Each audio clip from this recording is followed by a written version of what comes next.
Hey everybody, welcome to the POS Podcast. It's episode 167. It's the second episode of April. Wait, did we have an episode? No, yeah, the last episode was in March. Yeah, we'll have 2 episodes this month. But yeah, there's a lot to talk about. Hero, Jax, and Saber are with me. And I'm gonna keep ragging on them for not having webcams. I feel like I'm naked. I'm butt-ass naked. I just got out of the shower. Hey, people, if you want to see me turn on my webcam, donate $100 super chat. There you go. You've got a good show for that. I feel like I wasted money on getting a nice webcam now. I have to put on clothes. I look so motherfucking like awful at night. Whereas like end of day, with bags in my eyes, I feel like death. Lammy's running back and forth along with me. Whoopee, let's watch Saber die. You have glasses though. Glasses cover the bag. Shut up. I'm so sick of you and you bringing this privilege down on me, Jax.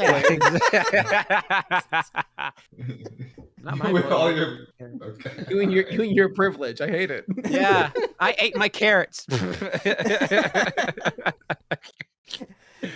Saber's talking about being tired at 9 at night. Oh, shut up, gamer. I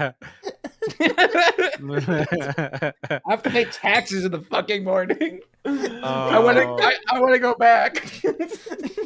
Yeah, the other girlfriend in the scene. No, and this was the worst. Last night I got to bed around like 11, and I'm like, cool, I'm tired. I want to sleep. I didn't sleep the night before. And I'm laying there, and I'm like, "What the fuck's happening?" I'm like, I'm sleeping, but I'm not resting." Like, I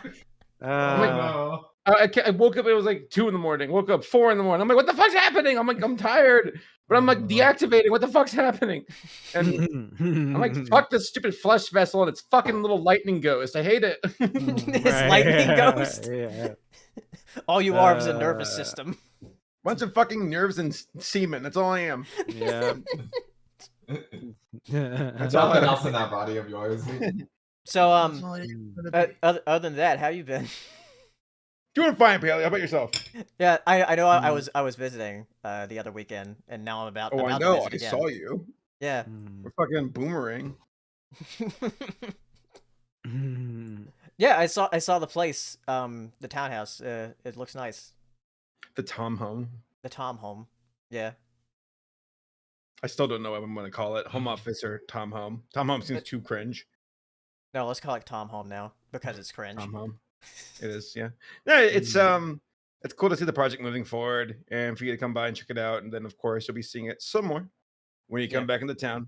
And we'll just see where fucking things go.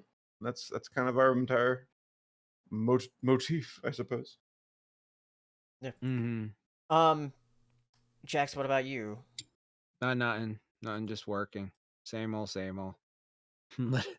Nothing new at all. And then, Hero, do anything? We finished watching Digimon Try. Yeah, we did.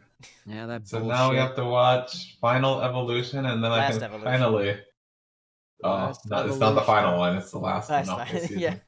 The last evolution. Then I get to finally see what Tamers is about. Yeah. Well, I mean, Tamers is going to be pretty chill after watching that shit. Yeah, right? Yeah, after watching Try, I was like, oh yeah, those first 3 movies were interesting, but like the last 3 movies, it felt like it was going downhill. They were mid. They were very mid. I'm interested to see what Last Evolution is because that's got better ratings. So. They kept saying like homeostasis, King Drazel. Like, King what Drazel. is all this? Like, I looked it up. Apparently, King Drazel's like a big thing in Digimon lore of like Yggdrasil, like the big tree. Yeah, he was in other things or whatever. Yeah, like it's important in the games as well. So. Yeah, as not knowing any of that, I was like, bro, who? Right. Literally, what is that? Like this big threat that I literally don't know what it is. Yeah, and the O2 kids, from Digimon Adventure 2, like I literally thought you meant like Mei Ling and like her friends, the kids from O2. No, you meant Adventure 2. But yeah, the Adventure 2 kids, like they're just like, oh, don't worry about them. They've just been missing, and now they're in the hospital, I guess. Yeah, that's kind of fucked up. Now that like you see it in hindsight, like okay, like what like when you really go back to it, it just goes like they didn't care. They didn't I care mean, at all. Like, did you care? Think about no, it. I didn't. Like, no, it's the fact that like Kari Yeah. and TK go to school with them. Right. Like they go to school They, with them. they So probably like don't that's even like them. that's a big yeah, deal. they just It's don't like them. Right. They don't give a shit. Mm. Yoli is this diet Mimi. You got the real Mimi right there. Why you care? Yeah. Yeah. All right. So we'll go ahead and move on to topics because there's a lot to talk about. But before we do, Q&A, you can send us a super chat or use Twitter to ask us questions. And we'll answer those at the end of the show.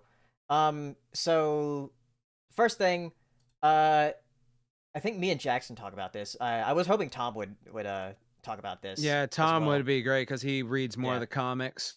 But yeah. Moon Knight came out on Disney Plus. There's 2 episodes so far. And I literally just watched the second episode today. Because I was busy with some other stuff.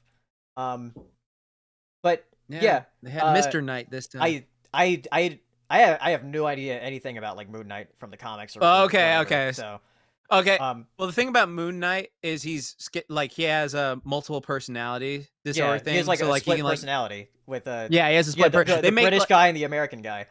Well, they like talk about it in the comic books. Like, there's like different ones in the comic books too. Like Tom would be able to go further in depth with it, but also like there's parts in the comic books where he is an unreliable narrator, where it's just like, oh, does he have superpowers, or is this a spirit thing? Oh, is this or this? But there are like so many different stories about how it works. So like, I'll say this: aesthetically, they got Moon Knight down perfectly. They got his whole thing mentally, like his whole like multiple personality thing down perfectly. They got his the Mr. Knight look in the second episode perfectly. Thought that was really good. But like in the comics, that was funny. I was like, wait, a suit? Like a suit? Yeah. That's cool. And then like the whole thing with like their god and stuff like that and how they're going about it. I thought that was all really well done. Like I was saying I was talking to a friend about this. Like, if you have no idea who like Moon Knight is, like if you just watch that first episode, you'd be like, "What the fuck is going on?" Yeah, because like when I watched it with Tom, I was like, "What is going on?" Well, did Tom get it? Was Tom like, he liked it. The first episode. Yeah, because there's like a bunch of the second episode yet. Okay, yeah.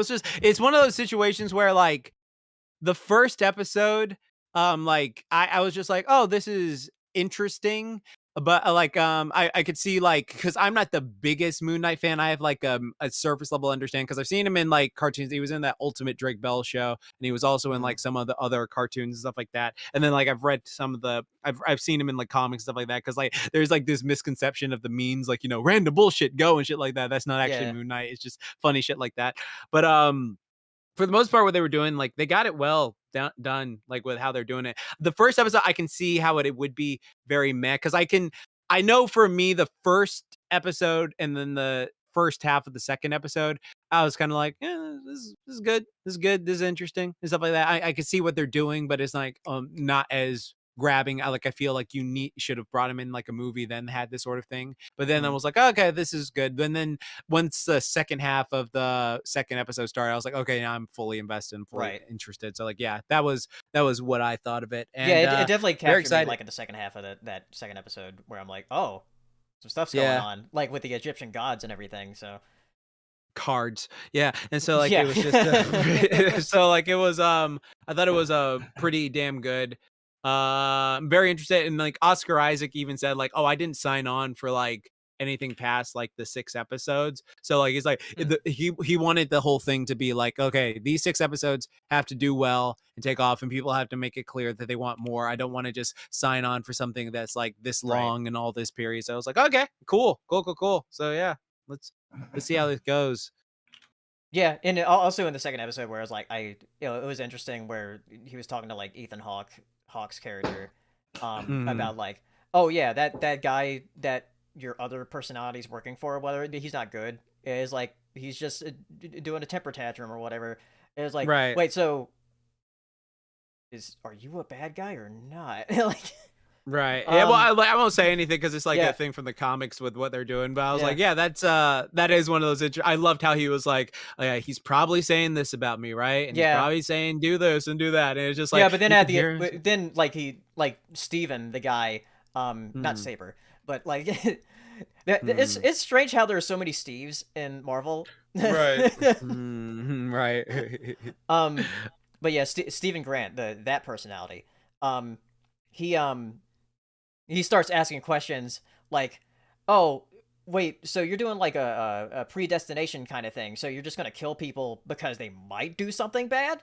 So yeah, that was a good look where he's just like, "Oh, they might do something terrible in the future, so I better kill them right now." And I was just like, "Oh, that's an interesting." Yeah, that's the whole philosophy of the antagonist in this.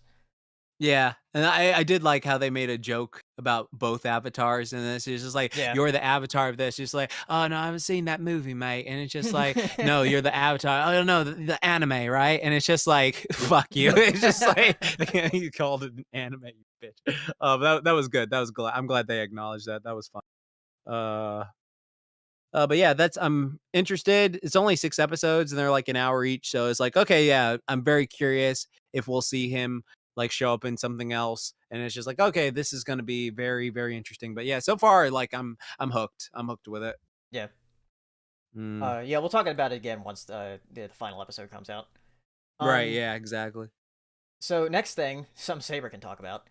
Yeah. Fairly Odd Parents, Fairly Odder. I actually watched. Oh, Hero would love this show then. Yeah, I watched some of this. Oh my god. With Tom and Saber when I was over there. It's bad. Shit's awful. I mean, what's there to say besides like, did we expect anything less than this for this husk of a franchise? Also, Butch Hartman. Is your washing machine like finished? Yeah, bro. Did you hear that shit? I heard it too. Yeah. You know you made it in life when you have a washer with that kind of tune. No, I know exactly what that tune is. Do you think anybody's sampled that for like a remix or something? Oh, they had to have. So many people have that washing machine. Yeah. Right. No, I feel like instant kindred spirits when I'm like, oh, I hear you.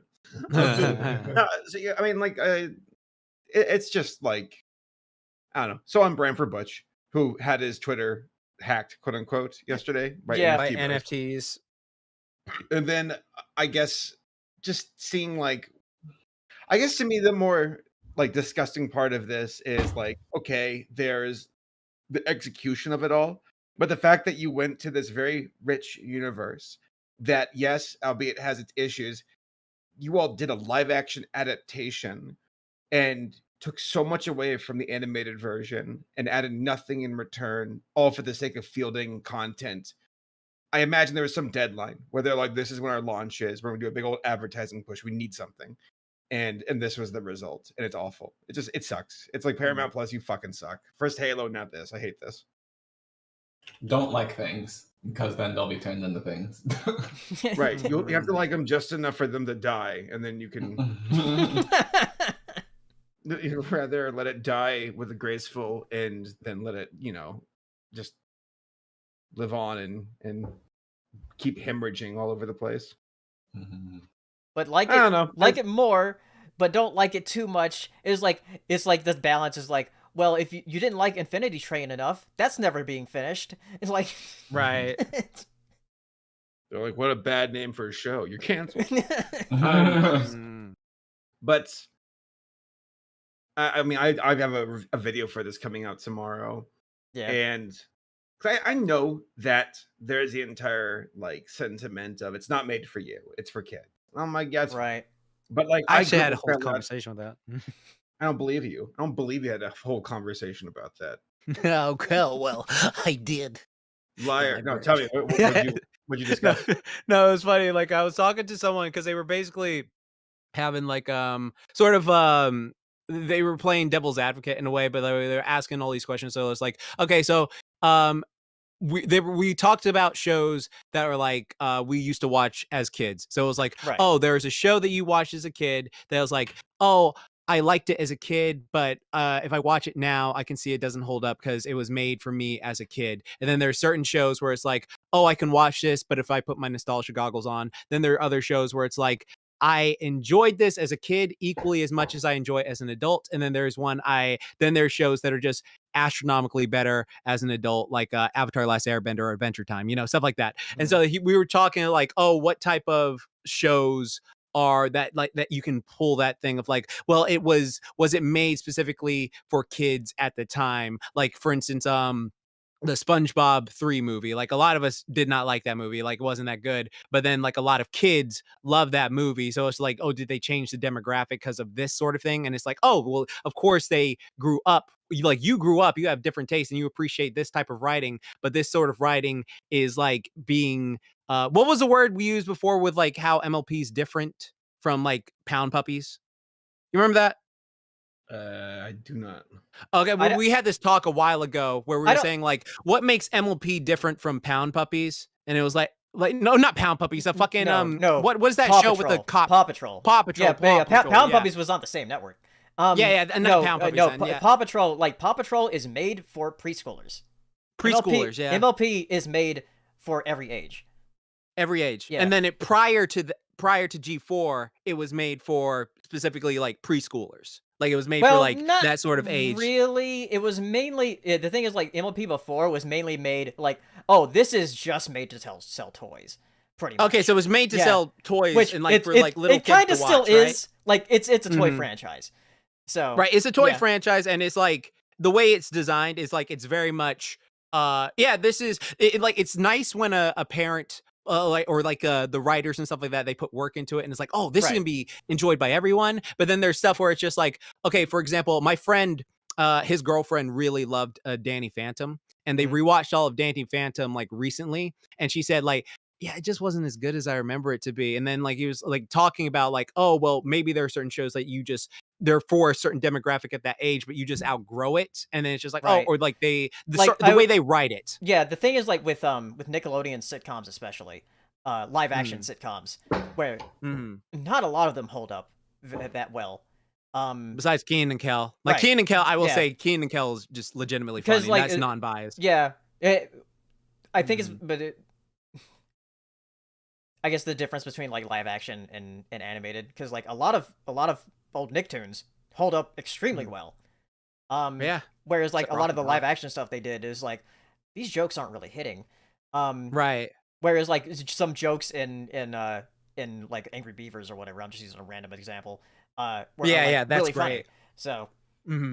It's like because the way they're like designed, like the writing wise, it's like they made it clear, like, okay, a kid's probably going to be watching this, but like their parents probably watching it with them, or their older brother or something like that, or it's made, like you just said, Paley, it's like designed for every single party, like it's designed for every single party. Yeah, this and also they're limited in what they can joke about in live action, so yeah. They fucking doing South Park because I remember, I think what it stemmed from was he was watching a video of someone getting upset about like the new Minions trailer or something like that, and it's just like, and then he pulled the devil's advocate thing of just like, well, he's an adult, it's made for kids, so this, and then like that's what stemmed the conversation. I was just like, I mean, yeah, I guess you see a point there, because it is one of those situations where it's like, well, this, and it's just like, it's something you take. We'll talk about the Minions trailer later. Oh yeah, no, exactly. But no, like what Saber was saying though with this whole thing, like I feel like it is obviously shit, and it's like very, very shitty. But it's like, is it for like 5-year-olds or some shit like that? Just because you know how like there are a lot of I was watching this thing where they were talking about how there's a lot of shows that they make that they know aren't like the most well written, but it's just for like kids to sit in front of a TV and just like zone out with. This definitely isn't like a preschool demographic they're going for. They're going like for like older kids. Okay. So like middle schoolers? Like, not really like middle school. Like I'm gonna say like from like the ages like 7 to 12 or whatever. Okay, so like 7 to 12, that's like elementary and middle school. Yeah, not preschoolers. That's basically it. Okay then. Okay. No, I just thought that was interesting. But yeah. Oh, go on, Saber. I'm sorry I cut you off. I don't fucking know what I was talking about. You just completely. Wow. I'll buy you. What are you hungry right now? Are you hangry? Do you want me to buy you something from DoorDash real quick? DoorDash? No. Uber Eats. No. Fine. I'll priority order it, bitch. I mean, I guess intent. Was there any care in this show? No, it was a product, and that's why it sucks, and that's why it just drags the franchise further. Where I mean, at least for some of the spin-offs, with like in the introduction of other characters, you can say, okay, maybe there's something here, or somebody's trying. But this, like the fucking Godzilla suit, I was like, okay, I give up. Like, this is awful. This is terrible. I don't care about this show because it never cared about itself. And seeing Butch Hartman's name on it, which I don't know how much of that's pomp and circumstance, or could potentially be just contractual obligation, where it's like because they had credit in the original show, you have to put Butch and Fred Seibert's name on it. Because Tom pointed out that Butch wrote, and I'm like, I don't see that. I don't think he did. He's an executive producer. That's all I see. Which I don't know. I mean, that's just a weird, murky like role, because you're like, what is a producer? It's kind of like where you see like a credit where it's like, oh, created by this, but they're not really working on the show anymore. Like, like Lauren Faust with MLP. It was like she was only involved in the first 2 seasons. So So, and I think it's more of a contractual, like, she made the show, give her props. But or maybe it isn't contractual. I don't know, but still, they give her props. That could be the case for Butch. All in all, it's bad, and if Paramount Plus like actually made a reanimated, or not reanimated, but if they made an animated version, like a reboot for it, I'd be a lot more willing to give it a shot and watch it, versus this, where I'm like, this is just terrible. And that's where I stand with it. Yeah. The thing is, like, it's funny because you mentioned that, and like with the 3D Rugrats that came out last year, it was like, at least they tried. Yeah, at least they tried with that. Like, they tried something, and just Grandpa was a hippie who protested Vietnam and no longer a based World War II Normandy invader. But you know what? At least it was animated, right? Well, Sprout, I'm gonna take you to the freaking Whole Foods to pick a cookie. It pretty much just shows that Nickelodeon. I was in the middle of making a joke, and it was gonna be really funny, and you interrupted me. What was the joke? Go ahead and say your joke. Apologize now. No, I'm sorry. That's fine. It actually, I'm really glad you interrupted. It would have been a bad joke, so this actually makes it funnier. Joke is rescinded. Okay. But I was going to say Nickelodeon has a problem with relying way too much on their past franchises. They need to make new stuff. Right. Yeah, they literally don't have anything. They don't. Like, what do they have? They're doing like a ton of SpongeBob spinoffs. They're doing the Rugrats reboot.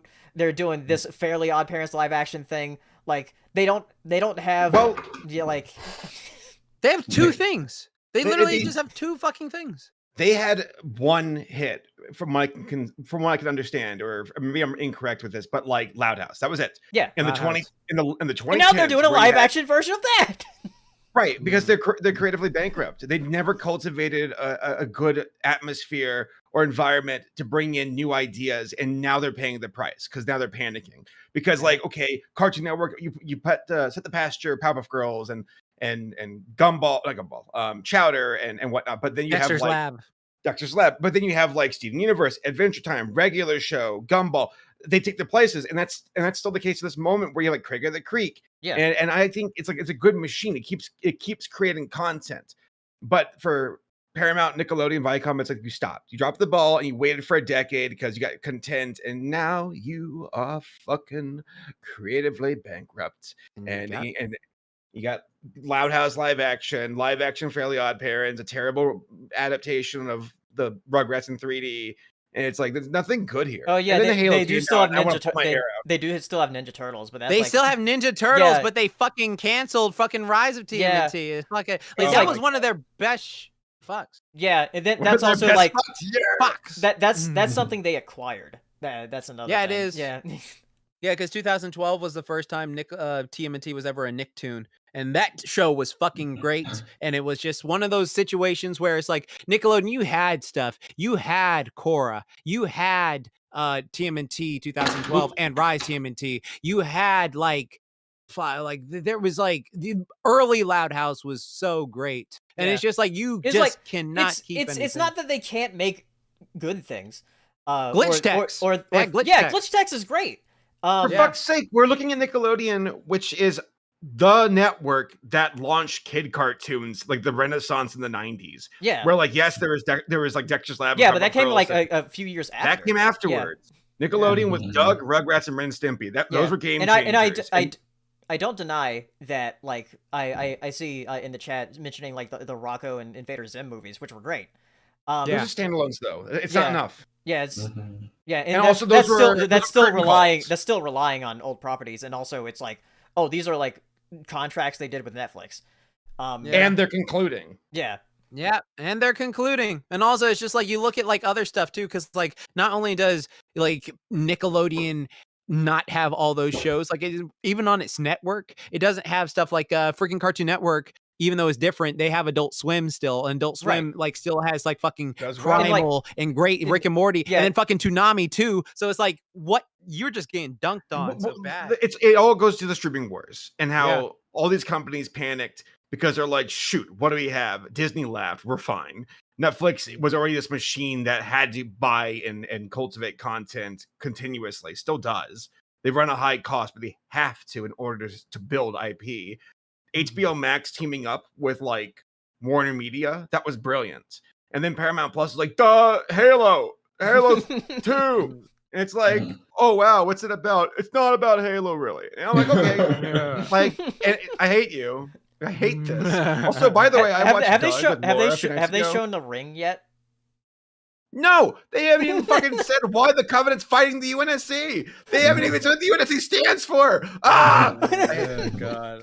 And I just literally imagined your like avatar making the face. I know exactly which one it is. I know. When you all were talking about Hollow Knight or Moon Knight, whatever it's called, I was listening. I wish there was a Hollow Knight show. That'd be great. Maybe I could actually understand the lore. but I was listening to the like just the title screen for Halo 1. I'm like just getting nostalgic for it, and like just how it goes from the like chorus, the and it leads into the dun dun dun dun, bum, bum, bum, bum, bum. I'm like, dude, that alone gives me more chills and gives me more like just like an emotional reaction on me, which of course is built on nostalgia. Than the entirety of the Paramount Halo Plus show, whatever the fuck it's called. Like, I'm like, you were given it on a silver platter. Like, I mean, I don't know. I rip my hair out whenever I see these wonderful properties that are just so fleshed out with content and storytelling and potential, and see them just squandered on stupid companies with fucking bonehead idiot showrunners. And I just want to slap their faces with my fucking laser sword fingers, which is apparently canon with a finger fucking laser sword for this stupid human girl who's in the Covenant. What? Oh, did I not mention that to y'all? No. You didn't play Halo 7 with finger lasers? It's stupid. She's got acrylic energy sword fingernails. That's and I'm like, stupid. You should have seen Tom's the little life that is left in that man's body just deteriorate instantly out of his eyeballs. He needs to stop watching that show then. He needs for his own health. He needs to drink water and eat porridge and go for walks and not watch Halo. All right, so we should move on. Fairly Odd Parents, Fairly Odd. Yeah, it was bad. I only watched a few episodes, and I watched the finale with Saber and Tom. It was bad. Crocker's the only good thing, and that is not a compliment. Oh god. All right, next thing I think Jax can talk about just briefly.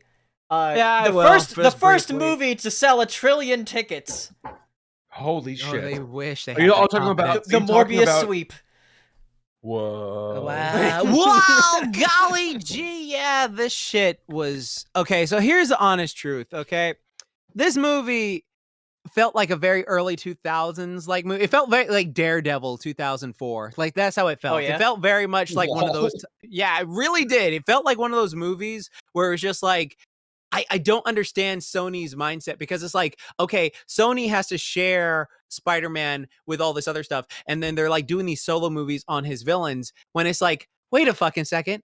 If you have all the Spider people, like you have the Spider-Man universe, right? So fucking use like other shit. You can use like a character named Silk. You can use Spider-Woman. You can use fucking Spider-Man 2099. You can use Miles if you fucking wanted to, or shit like that, right? Like there's so many different characters to choose from. Why are you choosing fucking villains and shit like that no one gives a fuck about? So in this movie, Jared Leto's ass is like Morbius, and like he's like walking around like, oh god, I gotta heal my blood disorder and shit like that, and he's like hanging out with Doctor Who and shit like that, and basically like his whole thing is like, oh, I've gotta take a bat and inject the blood from the bat into my blood, and that will immediately turn me into like a vampire. I don't get it either, but like it's fucking at least Spider-Man was like radioactive spiders and shit like that. This is how this works.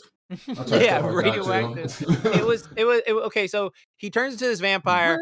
He fucks up everyone on this boat, eats them, and is like, "Oh God, I can't let myself become a vampire because I'll fuck up all these people." So he makes this like fake blood that he made, which made him like this super famous scientist and shit. Like this movie's just it's a silly film. It's a very silly film, and so like he fucking is drinking this fake blood and shit like that, and then all of a sudden he's got all these ab muscles and he's flying around and he's fucking up like bad guys in the city and shit like that. And then Doctor Who comes back and is like, yo, we were boys when we were younger and you said you'd help me because they were in this home because they were sick. And also this movie has those fucking bullies that like I don't understand how they're still out on the street. Like they should be fucking arrested because like this poor kid has like, you know, those little Tiny Tim crutches, and he's like, please sir, can I have my letter back? My friend gave it back to me. It's like, oh, look at this fucking guy. It's like, please sir, can I have my letter back? And they're just laughing at him. Then he hits him with a crutch, and then these fucking bullies just stomp the hell out of this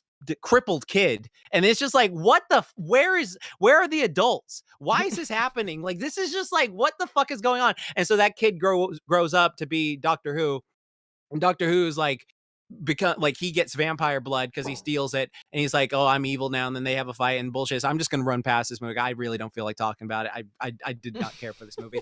And so like I'll say this, let's get to the last third of the movie, right? Morbius and Doctor Who are fighting, and they're having like their whole thing, and then he like gets all these vampire bats to eat Doctor Who because that's the only way to kill a vampire, to get vampire bats to eat Doctor Who. So that happens. Then Morbius flies off into the sky, and it feels like the movie has like 30 minutes left, but then it ends and it's just like Morbius. And it's just like, what? It's like you cut off like a third of your finale. Like what happened? Like it felt like generally more stuff was going on, but it's like, okay, whatever. And then, so here's the thing. You remember that scene from No Way Home with the cracks and all that? Yeah. Like when the crack and stuff like, so what happened during that time when those cracks happened, Adrian Toomes, aka the Vulture, somehow got transported from his jail into the Morbius Spider-Verse. And it's like, oh, and he just like goes into their jail and he's just like, huh, don't see that every day. And so like he walks to his cell and he's just like, oh, wow, this is the stinger they're trying to force. And in the trailers, they made it seem like he was going to be a big part of this movie, but that wasn't the case. So like he goes and talks to the guard. Guard lets him out, so he's not supposed to be in that jail. They're like, oh, who is this Adrian Toomes? He just randomly appeared in a jail cell. Oh God, whatever. And so like he gets out, they set him free, and this is a completely new universe. He has nothing there. This is a completely new universe, and he just walks off, and then all of a sudden there's another end credit stinger, and it's like Morbius going off into like this farm, and then Vulture flies up in full gear, and he's just like, yeah, you know, shit's been crazy around here, man. You know, with the spider running around and stuff like that. I feel like we should team up. And then Morbius like, huh, I always didn't do well in groups and some shit. And it's just like, what are you talking? Why? You were supposed to be a hero. Why are you teaming with this guy? How the fuck did he get his clothes back? He had literally nothing. He had none of that stuff to make his suit. And it's just like, what the fuck are you trying to do? And it's just like, it felt so forced. It felt so they're trying to force the Sinister Six. Like Sony's trying to do it. They really are. They're trying to do it on their own. They can't. They can't. Like especially after this box office for Morbius. Like, yeah. Yeah, exactly. And the whole joke of like it's the first movie to make 1 trillion tickets because it's doing so bad. Right, exactly. And it's just like, man, shit. Like and then Jared Leto was doing his method acting again, which a lot of people have been giving him shit for. Like the dude from Hannibal was just like, I think method acting is just one of the stupidest fucking things because you fuck up everyone on the set. Like you become a burden for everyone on the set because like Jared Leto was method acting with his crutches because Morbius, when he's human, has crutches, and so like he gets on this fucking. He was saying like how he couldn't go to the bathroom by himself because like, oh, Morbius is on crutches. And it's just like, what the fuck is with you? It's just like, if someone in their right mind was acting this way, you'd be like, no, get your damn grown ass up. You were like fucking 50 or 40 years old. I don't know how fucking old you are. And you're like acting this way. Like, what the fuck? And so all this shit with like the movie and Jared Leto and all this other bullshit, I did not care for it. I did not care for it. Did not care for Craven. Did not care for any of these other people that they're going to try and do. They need the MCU. Now, the thing is, the whole thing with like bringing back like, you know, Andrew Garfield or Toby or something like that, I only trust it if Sam Raimi is attached. It's for like Toby or something like that. But I would not trust Mark Webb to do another Sony Amazing Spider-Man movie or something like that. It's just like, ugh, I did not care for it. Did not care for it. Don't watch it. Stupid film. Right. Move on.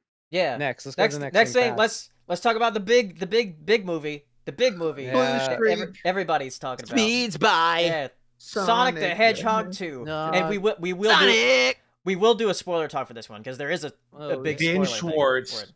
did some method acting where he run around painted blue eating chili dogs. Oh, he's made like 3 blue characters already who all have the same fucking traits. I mean, I love Ben Schwartz, but it's just so like. I'm gonna end this poll now since like we've been going for a while. I started this poll 44 minutes ago in the pre-stream of like, are you a Sonic fan?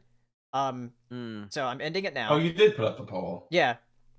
So Oh, yeah. God, how much percent is Sonic fan? Yeah, we got there's 61 votes. It was like 73 like percent said they were Sonic fans.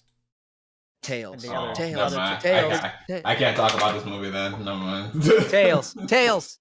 We did. No, 77% said they were a Sonic fan. Oh my 22%. God. Okay, yeah, I didn't see it pop up here. 77%. Okay. No. Yeah, it was higher earlier. 77% of the chat wears adult diapers. Ben Schwartz. Man, he did the fucking John Ralphio shit in that fucking movie. That made me, oh my God. No, legit. I thought that was hilarious. No one laughed, and I was. I laughed at it. I laughed at it too because I was like, "Fucking John Ralphio Sonic." Okay. I know. I was like, no one got that. No one. That was actually a funny joke. Oh God. Yeah. Whatever. No, that's funny though. There's like a couple scenes like that where it's just like that's hilarious. Like I would say this movie, first off, I really enjoyed the whole aspect of how they were able to just take a lot of things from the first movie and then just like really go, all right, this is for the fans. This is dumb shit. I'm just gonna be real. It's a dumb movie, but I had fun with it. And there's like so much stuff where it's like, oh wow, that's cool. And then like all the Easter eggs and shit like that, like, oh that's freaking dope. That's freaking great. Tails freaking being adorable from outer space watching from his room. So it was like, where was Tails at? Like, because I mean, that's not spoiling. Yeah, I mean, like it's just like, he just was watching and shit like that. Jim Carrey, his fucking acting cracked me the fuck up. Like that whole robot scene was like choo choo choo, and he points to like knuckle. That shit cracked me up in the theater. Like everything when Jim Carrey was eating scenery, that cracked me up. Knuckles, I fucking love Knuckles. I think Idris Elba Knuckles is probably my favorite version of Knuckles to date, just because he felt like a fusion of Drax and like Starfire when she first got to Earth in 2003 Teen Titans. Yeah. So like that, I love that. It's just like base of ball. What is this base of ball? I shall kick your ass, Fox. I'm Idris fucking Elba. I'm fucking the kid, mate. And shit, like, you know, shit. I love that entire thing. But action scenes were great. And I'll talk more in spoilers, but yeah, that's all the stuff I enjoyed. There are some things I did have an issue with that I'll talk in depth about in spoilers, but yeah. I feel like I can't talk without spoilers, honestly. Yeah, I'm gonna just give some thoughts about like how leading up to this movie after seeing a couple of trailers, because before with the first Sonic movie, I thought it was okay. Like I didn't really like it that much, but I didn't really hate it either. You were just nice that they didn't show that other abomination. Right? Yeah, that they didn't show the other Sonic. Right. With this one, with the trailers leading up to it, I was like, oh, this actually looks fun. And with this, I feel like this is the movie that a lot of people, especially some rabid Sonic fans, thought the first movie was. Because I saw a lot of people talking up the first movie. It's like, oh yeah, this breaks the video game movie curse. I was like, no, I don't think so.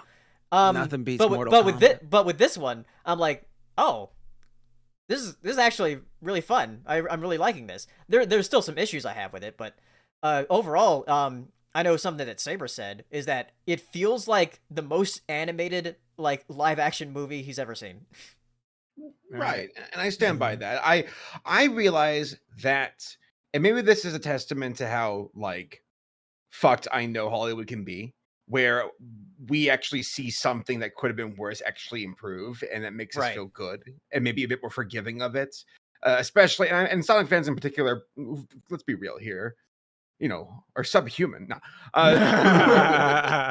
because they're echidnas. No, Sonic fans, I feel for them because like I feel like they're kind of in that same wheelhouse as Brony, where you're kind of like weird internet dorks and passions can run high.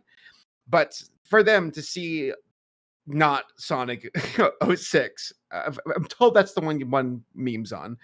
To not see the movie fall apart before their very eyes and become just this abomination, that it actually pivoted, or it was able to pivot away from that trailer, that design, to have a better design in the first film, and then the second film to actually push forward with like, wow, Knuckles looks great, Tails is great, you know, they're even Eggman looks more like Eggman, like and they're actually bringing in like some of the Sonic lore, which we'll get into. Right, you're putting your faith into the movie, the lore it's based on, and now I'm getting into that realm of thinking where I'm like, well, shoot, why couldn't this have just been fully animated to begin with? Yeah, because one thing I mentioned when I posted a little short letterbox blurb after I saw the movie, I was like, there are extended moments of like just the CG characters interacting, and sometimes like with Robotnik. It's like, that's all you need with this movie. You don't need any of the other human characters, right? Because any pacing issue it has is due to B and C plots popping up, which aren't. To me, I mean, I get why they're there. I get that, like, because I feel like also don't get why they're there, honestly. Well, it's because it's the first movie. It's too jarring if you go completely cold turkey. So I can see also why. Also, it's for the parents. Like, you're absolutely right. Yeah, because they need like some adults. Like, if they're just like seeing random shit, it's just like, what? Like, if they see two adults, it's like, I can actually recognize that and stuff like that. It's just like, oh, okay. Like, I genuinely don't feel like you need that. I feel like you can connect to a character regardless of what it is. But I think it does. Well, I think it like does depend. I know, like in my theater at least, there were some like parents like, okay, like they were very much clearly not into it, but like it was like, oh, I can connect with I don't know, like it's that sort of different thing. It varies for people, I guess. Like I guess because it's one. I don't know.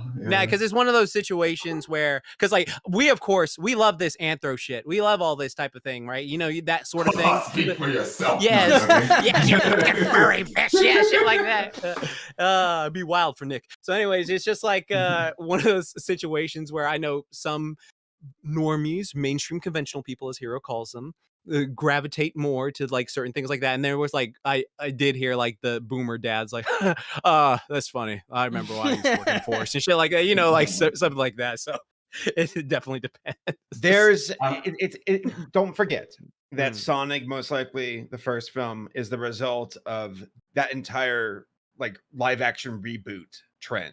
Yeah, that is slowing down from what I can tell, but at the same time, you know, okay, it's a live action thing with an animated character, you know, that's how we do it. And this is one of the, and maybe again I'm grading on a curve here where I'm like, dude, most live action like animated bullshit, it's just like I don't like it, and there's nothing to add.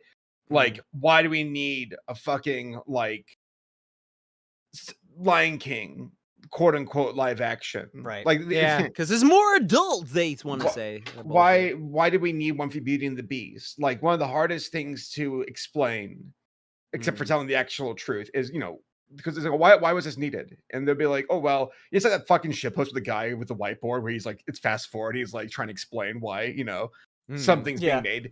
And it's like Hollywood executives. Well, you see, we have a special story. I mean, we feel like we can cover extra, you know, things that were left out. And money.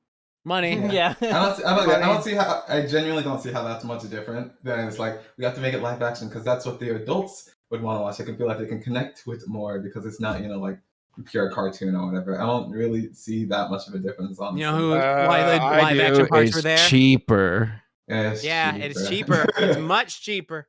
I mean, if you want to break everything down to money, then I guess some of my arguments for the quality of the movie can just go out the window in favor of it's cheaper and we get which is more not money. An excuse. Which is not an excuse, right? If I'm critiquing the movie for the movie's sake, if I'm gonna say they did this for money, then obviously some of these points won't stand. Okay, well, here, like, go ahead.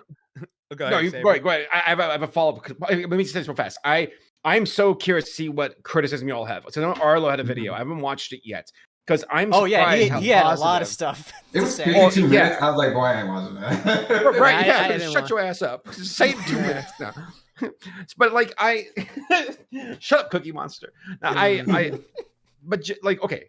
because I'm surprised how positive I feel about this movie. And I said in my video today when I was recording it, where I'm like, am I being misled emotionally, where I'm so happy to be back in a theater that I'm like, I don't fucking it's Oscar worthy, it's like well, bro, that's not the movie, that's you.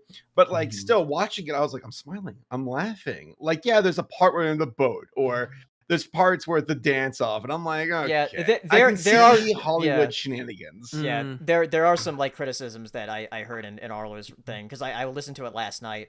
And I was like, yeah. He mentioned one thing that I said, like, I said to Z in the theater, like, I literally nudged over Z, like, if you could do, like, well, I'll talk about it in spoilers. Yeah, because like there's some moments, like, especially in the very beginning and the very end, where it's like, that's really weird and awkward. Right. It was so weird when Arlo was like, I like the part with the volleyball players touching each other. Right. And I was like, well, me too, bro. Yeah. They were hot. Buff. They were really hot. No, and you know who's hot? Fucking James Marsden's wife in that movie. I don't know. That black girl, she was fine as fuck. Tika Sumter. Tika Sumter, she is fine. She is hot as fuck. So yeah, there's where your human parts come in, hero. That's what she was there for. Fine as fuck. Man, that makes the movie so good. It does make it so good for me. Oh, and then the hero didn't care about her. He wanted Rouge. Wow. See how you motherfucker. Okay. All right. Ready to get his top 10 hottest Sonic characters. Anyway, should we go into spoilers so we can like talk about everything? Yes. Sure. All right. Yeah, let's so go into spoilers. We're gonna talk about spoilers for Sonic the Hedgehog 2. If you don't want spoilers, mute the stream while I have the spoiler tag up, and then after it's gone, you can unmute. So yeah, go ahead, Jackson. After Jackson, can I just get my points out of the way? So I'm sorry, no, I was just messing with Hero. No, it's like I'll get the negative out of the way so everyone can be mad at me, and then we can end on a happy note, maybe. Because I didn't like this movie. That's valid. That's valid. I mean, didn't you have something to say, right quick? Oh no! Like the only thing, what was it? Whatchamacallit? No, okay, yeah. The only issue I ever had with the Sonic movies is so I did a video on it like literally like last week, and it was just that sort of power consistency shit where it's like if you're fast enough to do this, and like if you can statue every person. No, it's just like if you can statue every single person in slow motion and still move at super speed. Why is any of this an issue for you? And I know it's a comedy and I know it's for kids and all this stuff, but it is one of those things where it like so far. No, it took me like, because I know they did in the first movie too, where it's like, okay, he did that whole bar fight scene, which is really great. I love the bar fight scene, but then it's just like, wait, if you're moving this fast casually, because the thing is, he's doing it casually. It's not like he has to put effort in to do it. So it's just like, you should just be like quicksilvering all these people. Okay, it's just like what? It's just like that was my only. That's a really good point. That was something in the back of my head, and I didn't think about saying that because there's a moment where they're like, "Come on, stop me! I drive away from Knuckles," and Knuckles is just casually trotting along. I'm like, "Bro, can't you just blast right through this car if you wanted to?" Like, right? Like realistically, go ahead, Hero. Oh, that was definitely one of my points. Yeah, it was like. In two spots specifically, it was like first of all, there's another bar scene. I was like, bro, we did this already. Like another one more time. But like they were doing the dance off, which my God, I was just like falling in my seat. I was like, let's not do this. Oh my God. It's like, I don't really know what the point of that scene was. Like, it wasn't, I guess this is subjective. It wasn't funny. It didn't like progress the plot. And like, I don't know, like there was like the tiniest bit of like setup for like the character development, I guess, that Tails and Sonic like were bros after the scene. But I feel like there's other ways they could have gone about that without having the whole dance off. This is completely useless. Yeah, That's what you opinion. call a trailer shot. Right. Right, yeah. Oh, but what was it? Yeah, there was two scenes like where he could have just grabbed that map. The man was like Right. doing the dance thing or whatever. The map was on his shoe. I was like, just grab this shit. What is the problem? And like when Robotnik was about to grab the Master Emerald too, I was like, Sonic, you're like right there. Yeah, you're man. right there. Like, There's just get no it. reason for this conflict to happen. Like, it's cool that the conflict happened when he went supersonic or whatever. I was like, this is dope. I'm glad I'm looking at this with my eyeballs, but it didn't need to happen. There was no reason. It Yeah. was so silly. Yeah. It was one of those The power plot-induced consistency, man. stupidity moments where Yeah. it's just like, this makes absolutely zero sense. And it like, but then like they made it like seem like, oh, this is clearly some cartoon shit. Because you remember the whole thing at like the wedding where like they shoot that guy and he goes flying up into like the air, and then like later on it's like, oh, he's dead. Like he's dead, and then like he just lies. He's like, "Oh, I'm okay." It's like, no, you would go splat, bro. Yeah, I don't you care die. who you are. Yeah, you're dead. So I was just like, oh, Yeah, speaking of like the human scenes and everything, because when we would go back to the wedding or whatever, it the first couple times it wasn't too long, but then when like Sonic gets through the portal and everything, it was like, this is going on for a while. And also that one character who's getting married, Rachel, I think is her character's name. the one from the first movie. Yeah. Angry black woman. Yeah, the first yeah, that character was this is something that Arlo pointed out in his video. Is like that character only showed up for 2 minutes in the first movie. Like That's another one of my points. Actually, yes. I think you should watch Why Arlo's we care video about because this like I think every single point you have is the same one he has. Why was she a whole plot point? Yeah, because Did she talk to I Sonic even think it's one because time in this I think it's movie? because like they wanted to focus more on like, you know, Sonic, Tails, and Knuckles and Robotnik. They wanted to focus more on them, but not leave out the humans and just like put them aside somehow. And this wedding is an excuse. Yeah. I feel like that's poor writing. I gotta be honest. Yeah. Like, No, it is. I don't know what they could have done. They could have done it better than just, oh, we have to put the humans in because they were in last time. That's Right. terrible. No, so Hero, to agree with your point, because I actually agree with like a lot of what you're saying, Hero, where it's like this. I think it just the way they wrote it was very much just like, okay, hey, we're gonna get a lot of these Sonic fans to smile at this thing because it's Sonic and Tails and Knuckles finally on screen after a while. Now, I'm not gonna lie and pretend like, oh, I'm not gonna switch up and be like, oh, those fucking imbeciles, they fell for it, you know, some shit like that. It's like, because I was like one of those like few, because I like, oh yeah, there was things where like, oh Yeah, I enjoy that scene. there were I a lot of enjoy this. moments in like scenes where I'm like, this is really cool. Yeah. Mhm. No, it was like there's a lot of smiling from ear to ear during the supersonic bit. I was like, this is cool as shit. Oh I love yeah, this. that was Yeah. super cool. I was like, oh man, Supersonic. It was like, Right, and the fact that exactly. it's like it's in Sonic the Hedgehog 2, the first game to have Supersonic. So Mhm. right. Mm.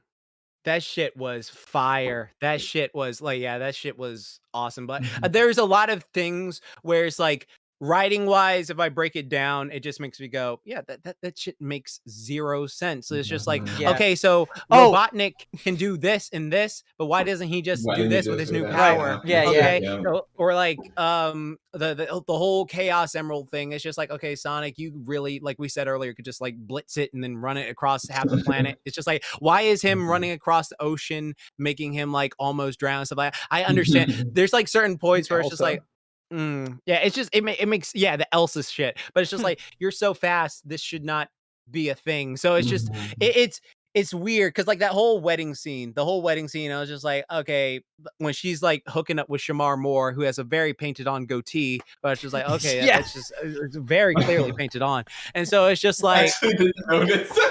yeah, it's like so clearly painted on. And it's like, I don't know why you did that, but it's like all that stuff. I'm just like, okay, whatever. It's just I'm more interested in just seeing the Sonic scene. So I think like what the way they were counting on it for with most people was, hey, you see these characters, you're finally seeing them in quote unquote live action, even though they're animated. They're the Robotnik's in his stuff. It's a lot of like, I remember that, but it's like, it's being woven better in the story than, let's say, like Rise of Skywalker, which is just, look at that. All right, we're moving on. Look at that. We're moving on. It's more like, this is part of the story. This is how we're going with it. And it's just like, and just the energy brought by some of the characters. Like, I think it's just like how charismatic like Knuckles was, like whenever like, or how charismatic Jim Carrey was, or like, you know, even Ben Schwartz, Sonic the Hedgehog. I think a lot of that, they're like counting on a lot of that, so they like sort of like sidestep a lot of the actual writing, which should be quality, which is an excuse, but it's just one of those like lazy workarounds where it's just like, if they're in the office, like,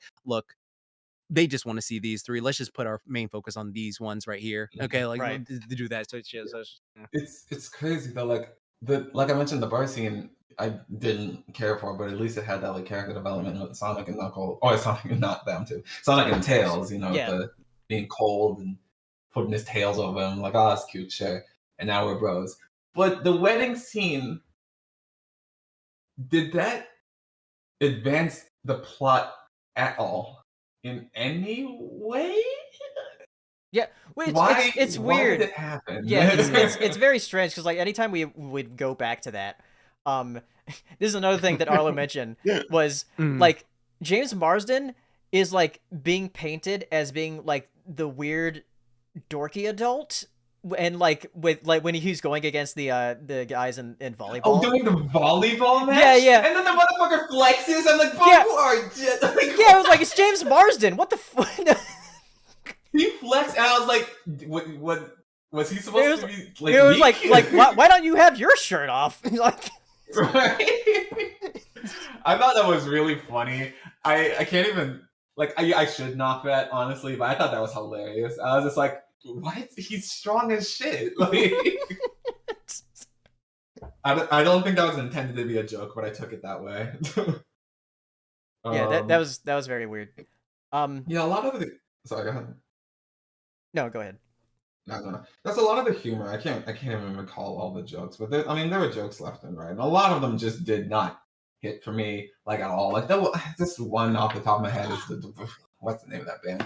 But one that was like to Knuckles, he's like, now you're more useless to me than backstage passes to whatever the band was. Limp Bizkit. Red Hot Chili Peppers. Limp Bizkit. Yeah. I was like, did y'all find that funny? I did. Okay. I maybe I just suck. I don't know. I was like, that wasn't funny at all. None of the humor. I can't say none of the humor. That would be a lie.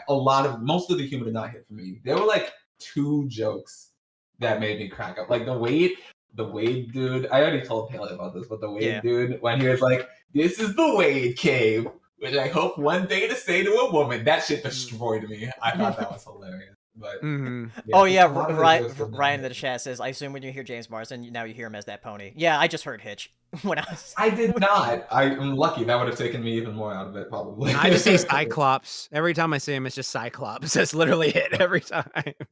Oh, and like, yeah, just not to harp on too many other things, but I was just curious. Like, I feel like Knuckles started speaking like an idiot at the end. Like he wasn't like he's not brilliant or anything, but like he could like navigate his way through like a sentence without sounding like an idiot. And then he gets to the end when he's like buddy with Sonic and Tails. He's like, now we will go get the ice cream. Yeah, and I will. I think like, why are you talking like an idiot now? Yeah, I think that happens with characters that like are presented as rivals at first, and then when they become friends or like they become stupider somehow.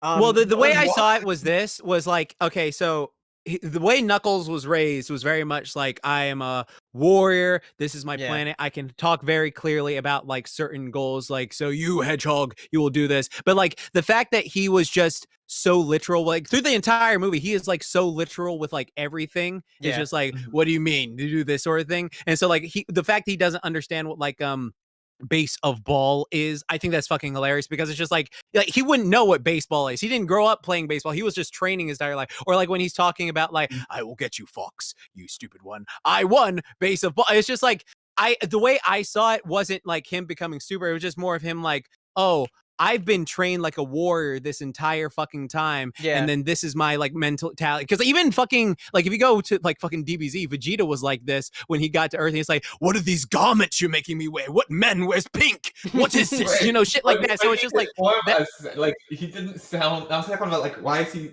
talk like that? Like, well, I mean, like, I think it was just.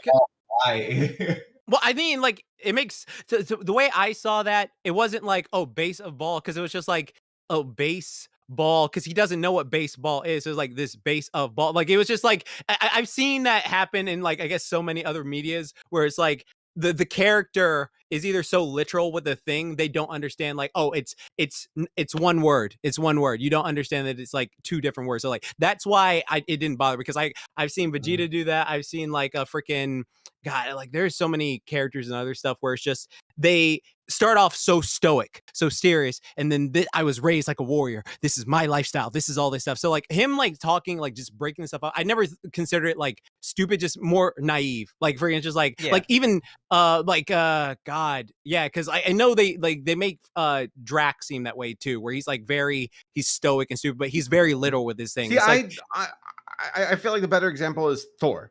Yeah, Thor. Like, Thor, like in the first movie, like not Thor currently. Thor currently is dumb as fuck. I get where you're going with Drax, but like I feel like he's more of like I am the stoic warrior who is obviously not from around here. And no, it's funny. The longer I listen to y'all, the more I'm like, it's true. It's true. It's true. Like with all your complaints, all your fucking complaints, you can't have fucking. You just have confident Speed Force. All right, no, just I'm make joking. him.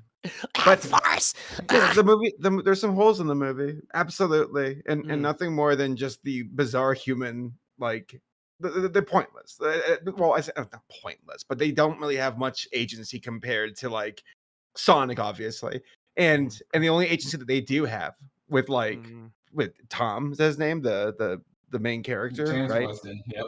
Yeah. Okay, so here I cringed with I'm your dad, Sonic. Yeah, your father. That's like my main. That's like my main complaint about the plot is like this is why are you acting? I don't like you're just a kid, Sonic. Yeah, like, why are you acting like he's your son? That's super weird. Funnily enough, that actually didn't bother me, but I'm curious. Yeah, why was that weird? It feels very because forced. I never saw it. It's forced, and it feels like Sonic's this cool, badass, non-age character. like, please don't make him seem like a child, because that makes him instantly not cool to me. Right. Okay, so I have to go off on that part right there, right? What you're saying, which is so true, because like this is what I'll say about the movie Sonic. I'm just gonna say his personality does not match like Sonic from the games, where like Sonic is chill from the games. All right. This Sonic would not be fucking hooking up with Sally Acorn. No way in hell would she want his ass. I'm sorry. All right. Sally Acorn would not fuck this Sonic at all. Like, man, even Amy wouldn't want him. It was like, why are you a man child? This Sonic would probably want Amy, and she'd be like, no. So that is how different his personality. Like I was watching like fucking Sonic Saturn the other day, and I was just like, oh my God, this Sonic, even though he's like, like got juice and all that stuff, and voiced by fucking Urkel, it's just like he had like a sort of cool charisma, like I'm so badass, I'm so cool and stuff like that. And then you can see why Sally fell for him. This Sonic right here, ain't no way in hell I've seen Sally like this fucking Hedgehog. I'm not seeing it at all. No, not at all. This one's not fuckable. Not this one. I'm sorry. No, he is not. Yeah, he's a dork. Yeah, I think the whole like parent-child thing, I think that was put in for the parents. Right. Right. Because this movie, the more y'all talk about it and bring up points, the more I'm like, yes, this is. Lest you forget, this is very Hollywood. Like, this is a Hollywood.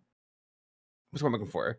Like funded plans. They want to make a profit, right? And it's not like Spider-Verse, which is such an unfair comparison, where it's like.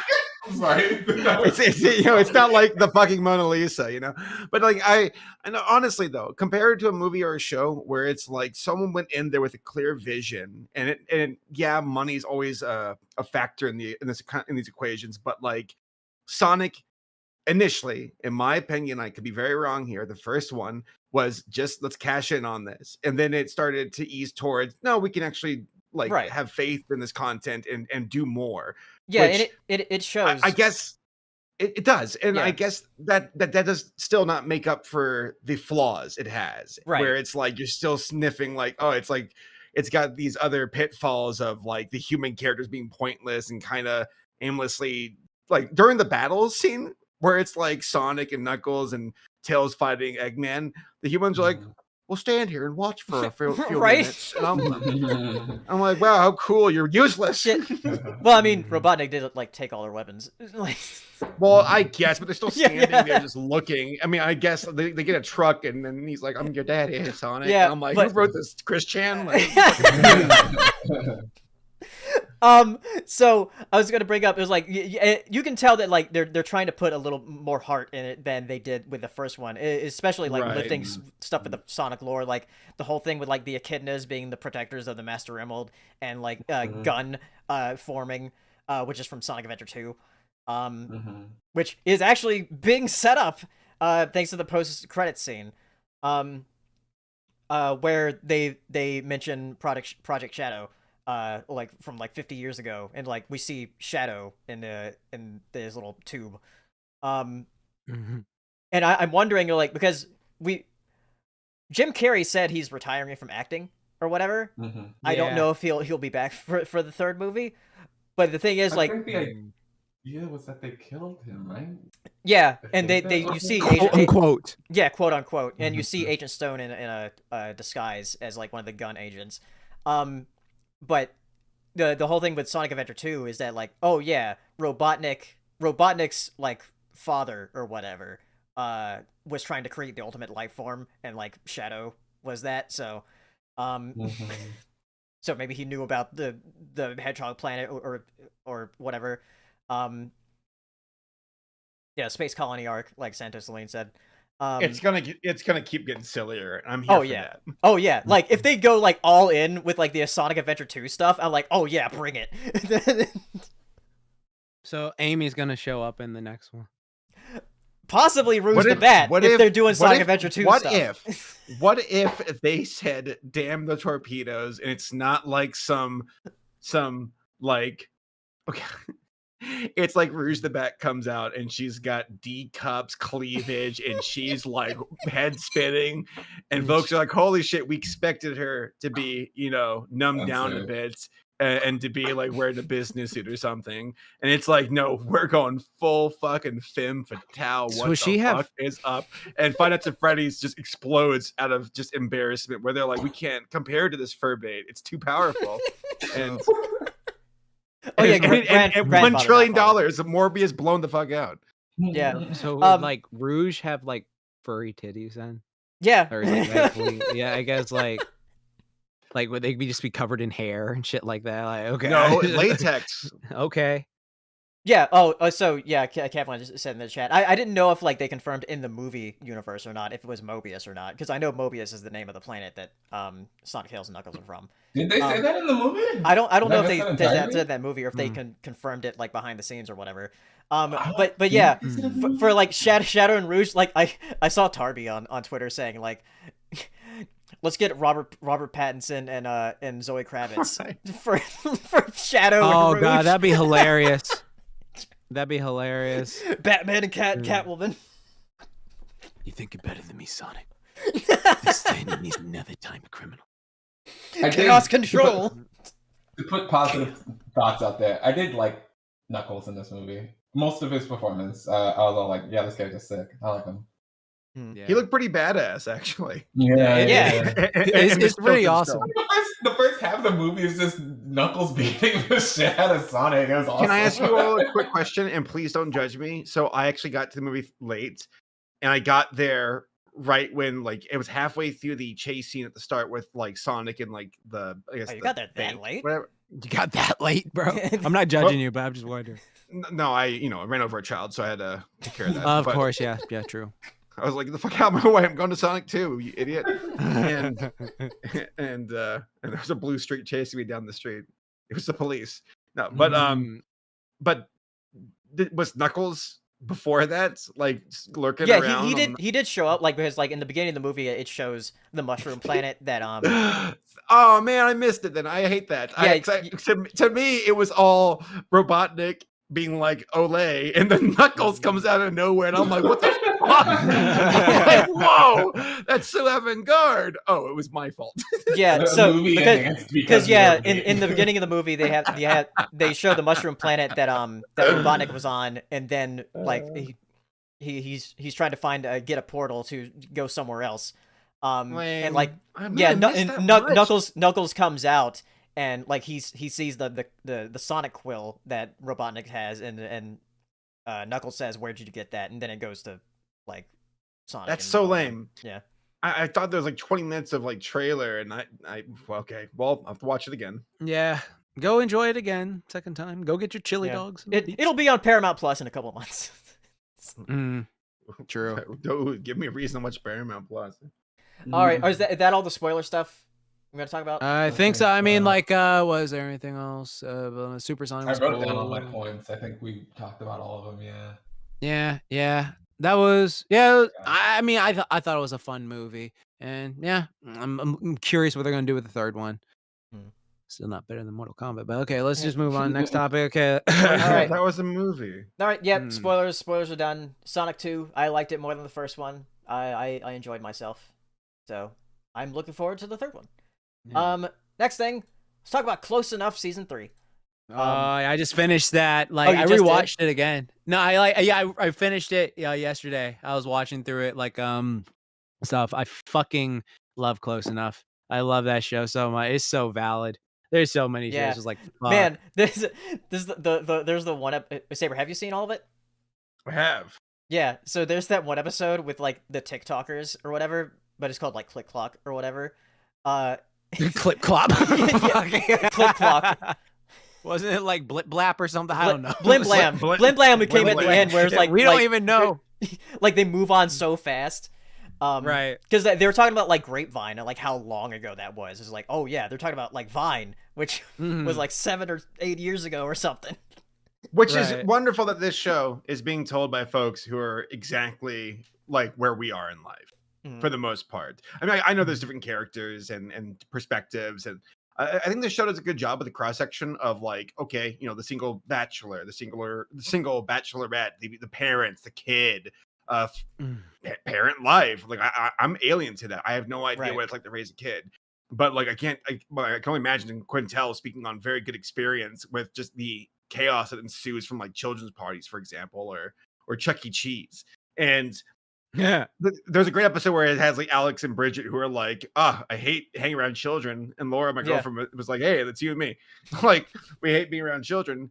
And then the revelation where it's like, wait, are adult activities just kid activities but drunk? And it's like, oh, yep, they're just a freaking drunk. And then you get with those fucking assholes who are drug addicts and they fuck everything up. Yeah, and just like, why you gotta fuck this shit?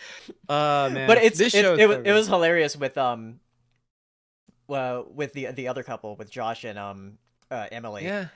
Where they're like trying to find out with like other parent couples, is like, who can we hang out with? And they keep seeing like crazy ones on this app. They're trying to like that was great. That was a great episode. I was cackling once they figured out what it was. Yeah, it was like raising a dog is just as hard as raising a human child. I was like, what? You need to shut up right now. It's like, no, it ain't. Oh God.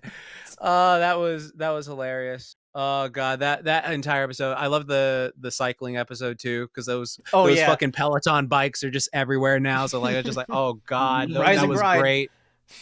Rise and grind. Oh God.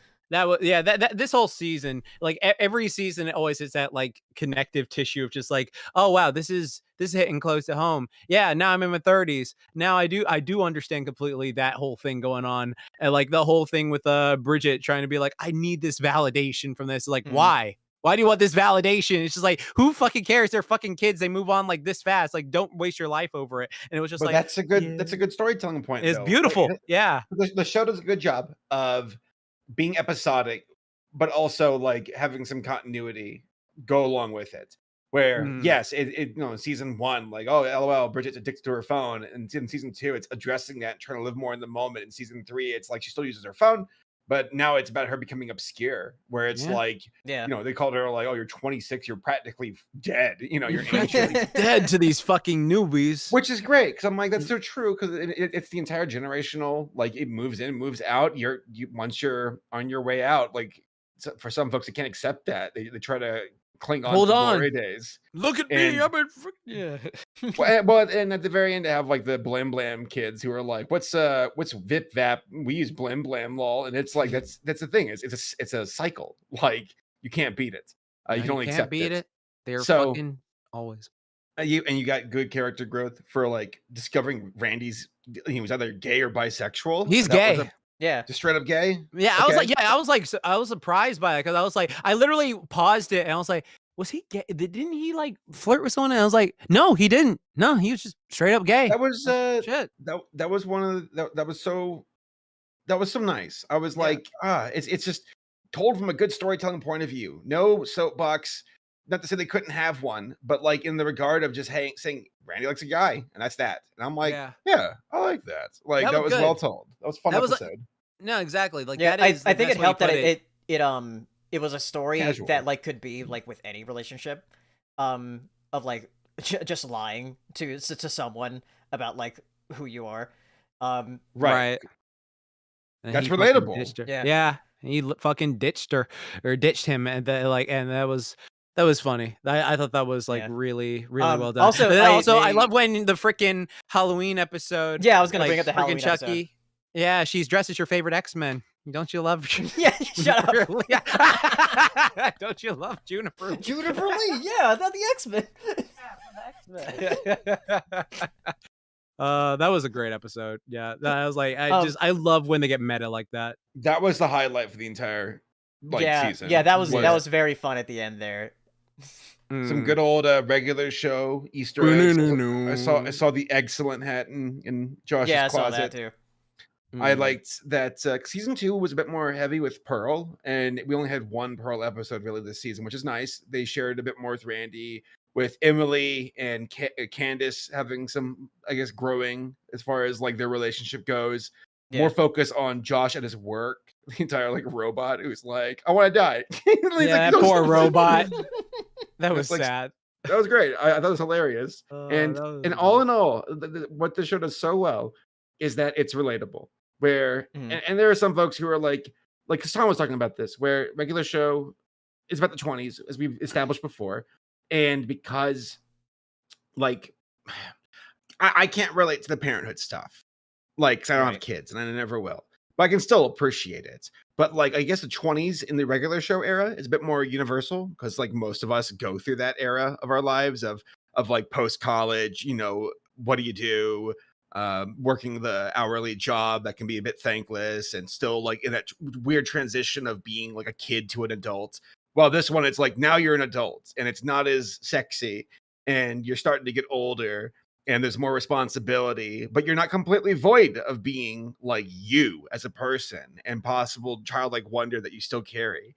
Where like, I like that Josh and Emily aren't like a Hank or Peggy, where we're the parents and we'll be, of course we'll make mistakes, but we're still in command as parents trying our best. Versus Josh and Emily, to me, where it's like, man, they're just trying to get through it. Hence why it's called Close Enough. You're doing your best and kind of running with it. And I like that. I like that energy a lot. Also, good. It's fun. It's fun. It's just a fucking fun show. It's one of the very few shows where I have to marathon this today. Like I'm gonna watch all of it right now. Exactly. Every time it comes out, it's just like, oh man, and they put it all out, like all 8 episodes. I'm like, oh fuck, I want more, but fine, I'll enjoy this. Like every time, it's just, so good, so freaking good. The last episode with like freaking, Bridget and Alex, stuff like that. I thought that was really well done too, and just like seeing that because I was always wondering how that was going to play out, so that was really good. That was surprising, actually. I was not expecting to end on that note. Yeah, same. I was curious. Like, I thought, like, oh, they were moving on. I was like, but then I was one of those things where I was like, are they? Are they not? Oh, cool. That's good. That's really good. So, yeah. Anything else as far as like, I'm trying to think outside of the main cast. Like, we got to see the Bisons, the silent film era Bison. Right. We had more extended family with Alex's father. with which, by the way, I like that entire thing of like not going to the hospital. It kind of cracks me up because a lot of folks are like that in their 30s, because it's like not only do they freak you out, but like you can't afford it. And then also like Bridget, not Bridget, no, it's Bridget's with her sister, and it's like, no, this is the brain nice. episode. Yeah, I liked it. There was some good building in this season, and I like that. Yeah, I wish there was more Bridget episodes, but yeah, that was good. I think like I love seeing Bridget do stupid shit. It's a great show, and like I'm wondering like if when this show is over, is he going to do a show about being in the 40s? Yeah. How old is the guy? It's called King of the Hill. It's right. I actually think Hill is 34. The thing is, like, I think there's probably like way too many animated sitcoms about being in the 40s. Like, you know, King of the Hill, The Simpsons, Family Guy. They're all about being in your 40s. What was well, it? I none of them are about our generation being in the 40s. Hank is 34. That's what someone Mike Judge said that trollingly, but I don't know if he's Hank was like 41 or something. No, he said Judge received a phone call from a network executive who told him that Hank's age should be 32, and then he said no, it should be 34, and so he joked about it, but like Hank's realistically in his 40s or some shit like that. So that's funny. I thought that was funny. Also, fucking good old Mike Judge troll. As far as vibes go, I think I actually might have preferred season 2 of Close Enough more than season 3, but just barely. Mm-hmm. Yeah, exactly. I'm so hungry. I have to go get something to eat, but I'll be on my phone. I'm like dying. DoorDash. No, I'm gonna put him back on bed here. Just give me your fucking address. I'll DoorDash. Wait, say Saber? I'll look at it. He's putting Lemmy back in his dresser. I don't know. Back in his dresser. All right. I'm hungry too. Next, why do you guys not eat before the podcast? I'm fasting though.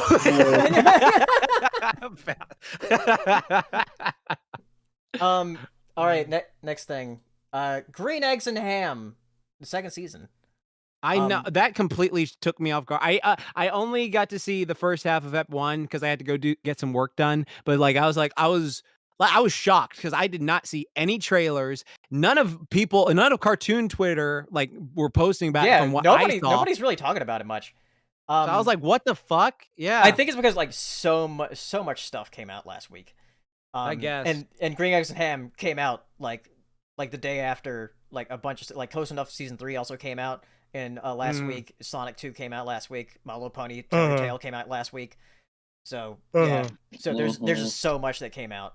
Dang, Tiger Tail's overriding Green Eggs and Ham. Jeez. But yeah, Green Eggs and Ham, second season still looks great. Like as far as like animation goes, like all the character animation still like frame by frame, looks really good. There's like CG vehicles and stuff, but still all the backgrounds look really good. However, I'm not done with the show yet. I'm not done with the show yet. I've seen the first 7 episodes. I've got 3 episodes. No, you're not done with it. How many episodes are there? Like fucking 8? There's 10. Okay, so you've like seen 7 episodes. You're saying, but this, so like that should tell me enough right now. The thing is, like, I'm much more enjoying the second half of this season than I am the first half, because the first half of the season does some things that I kind of hate in writing. Fucking where Sam I Am gets real annoying.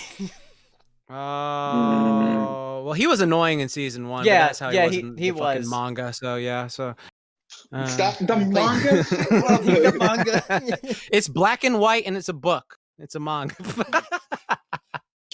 But he gets better. Okay. But another thing is that like if you've seen the trailers and everything, I haven't.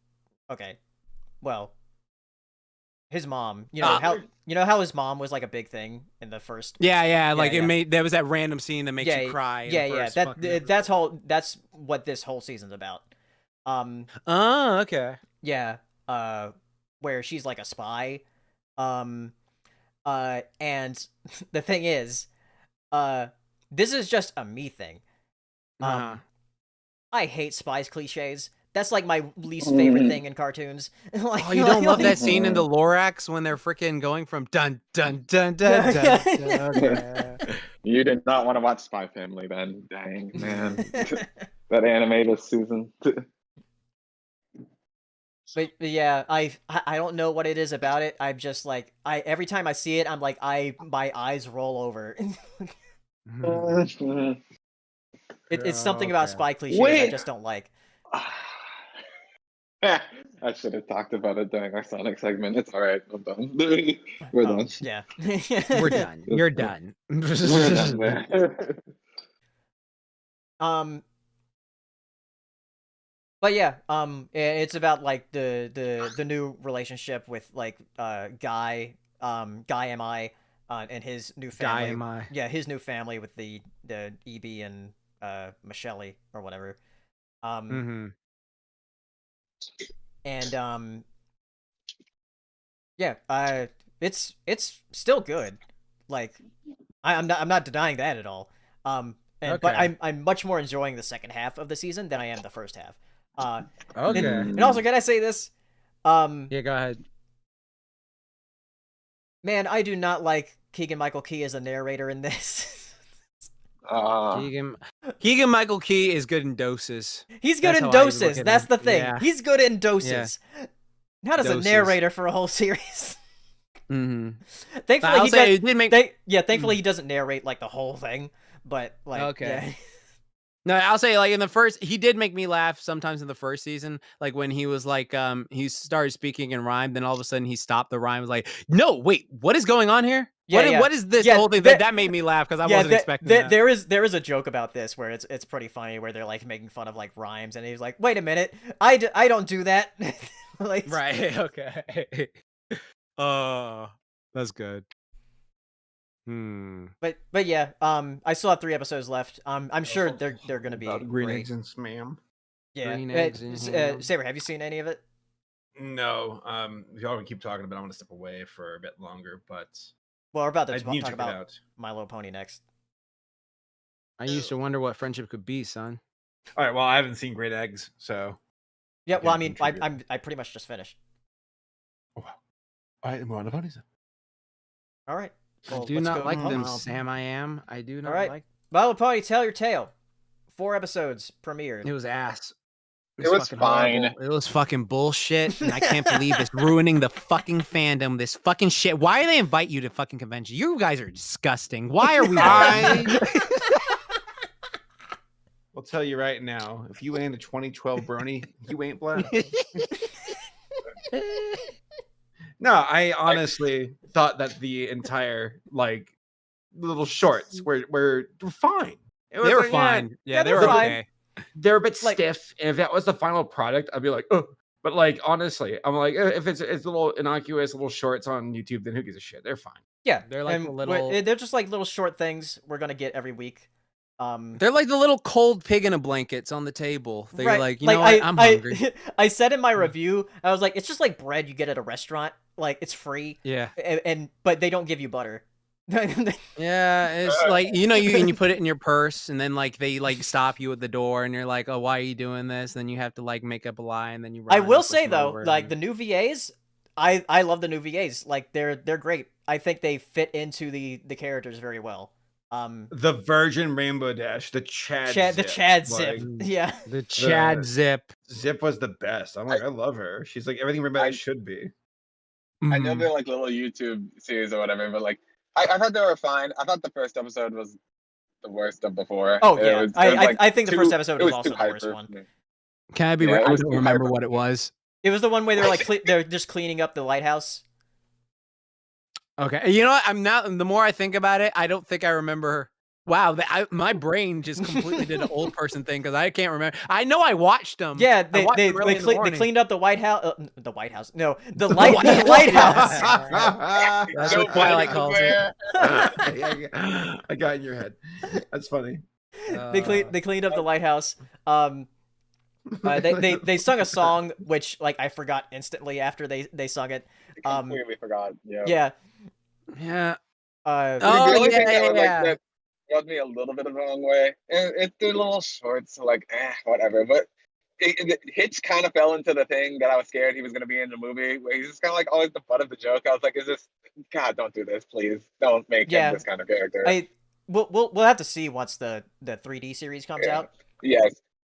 That's the one I actually care about, but it was just like, here it is. They had to do it at some point. Right. Also, why was that guy in jail? Like, what did he do? I thought that was like a green sprout at first. I was like, wait, what the hell? Like, when they first showed up, I was like, where's Sprout? Because I was like, what did he do to get in jail? Like, in Maritime Bay? Yeah, exactly. We're really gonna do this Rainbow Dash thing? No, again. Did he litter? He probably littered, and then freaking like Hitch. Okay, now I'm remembering. Like, Hitch like fed him some stuff, and he was like, "Yeah, you know what? It's okay. Be this way." Yeah. I think like we've all been saying, it's fine. Like it's inoffensive. It's not nearly as bad as Pony Life. Yeah, it's just a parking ticket. Yeah. Because it's fine. Pip actually gets to say some words. That's cool. Yeah. Yeah.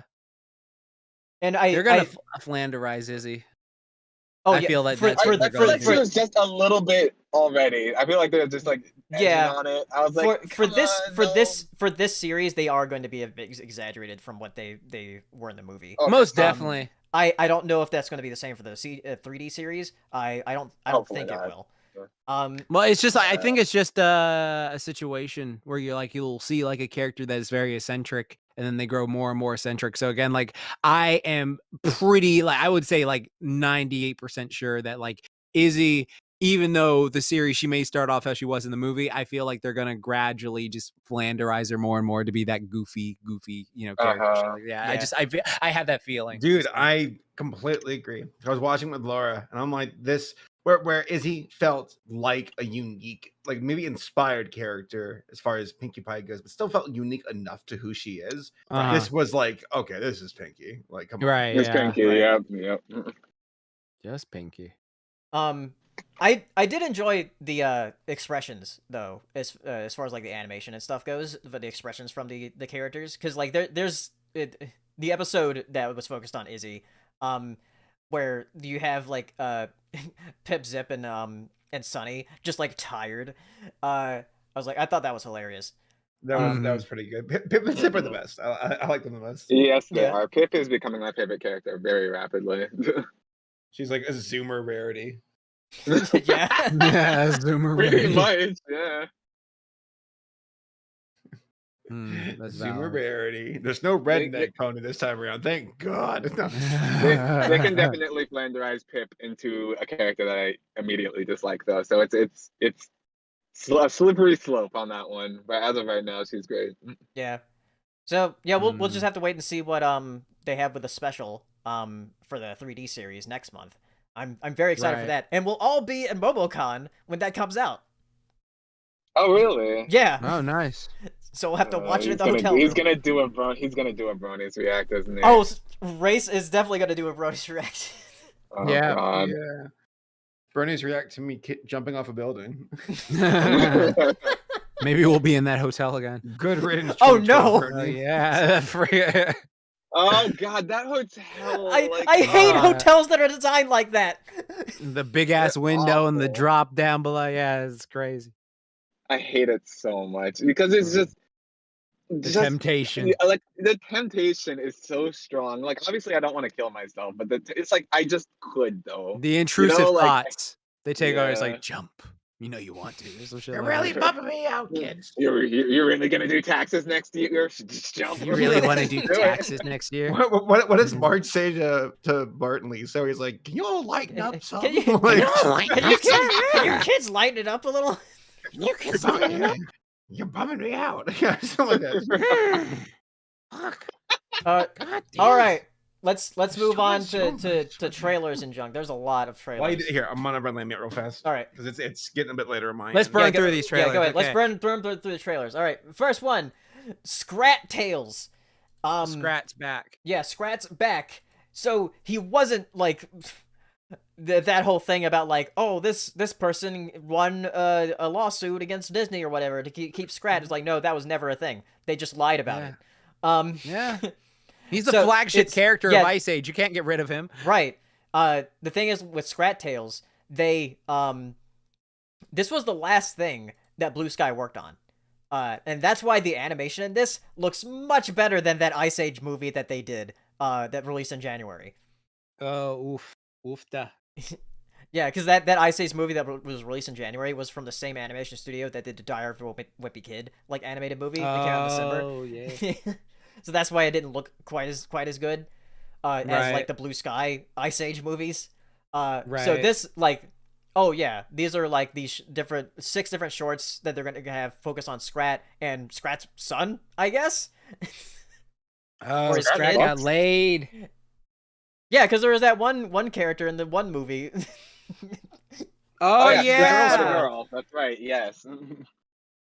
Scrat got busy. Oh my god. Not a thing I want to imagine in my life. Thank you. But yeah, Scrat works as like shorts, so because that's pretty much what they were, like just shorts in the middle of Ice Age movies. So, next thing, the Sea Beast. This is a movie that's going to be on Netflix, and it's from Chris Williams, who worked on Moana and Big Hero 6. And if you look at this, he's like doing a freaking like alphabet movie. What? Fuck. A sea beast? What? Shut up. No, Sea Beast, like SEA. Okay.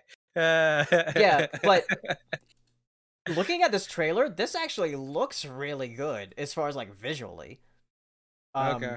Like it looks almost Disney quality, with how detailed everything is.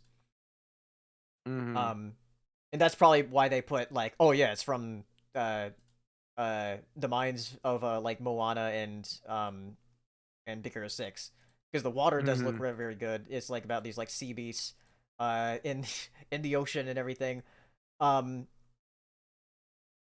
So yeah, it comes out on Netflix on July 8th. So that'll be fun. What are you laughing at?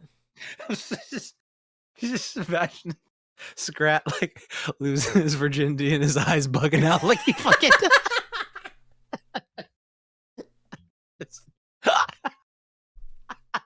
I'm sorry. I don't know why that visual got in. All right. Next thing, Minions. Oh yeah, that Minions shit. 2: The Rise of Gru. Minions 2: The Rise of Gru, coming out in 2022. Wow. No more negativity on this podcast. You get to do it. Go.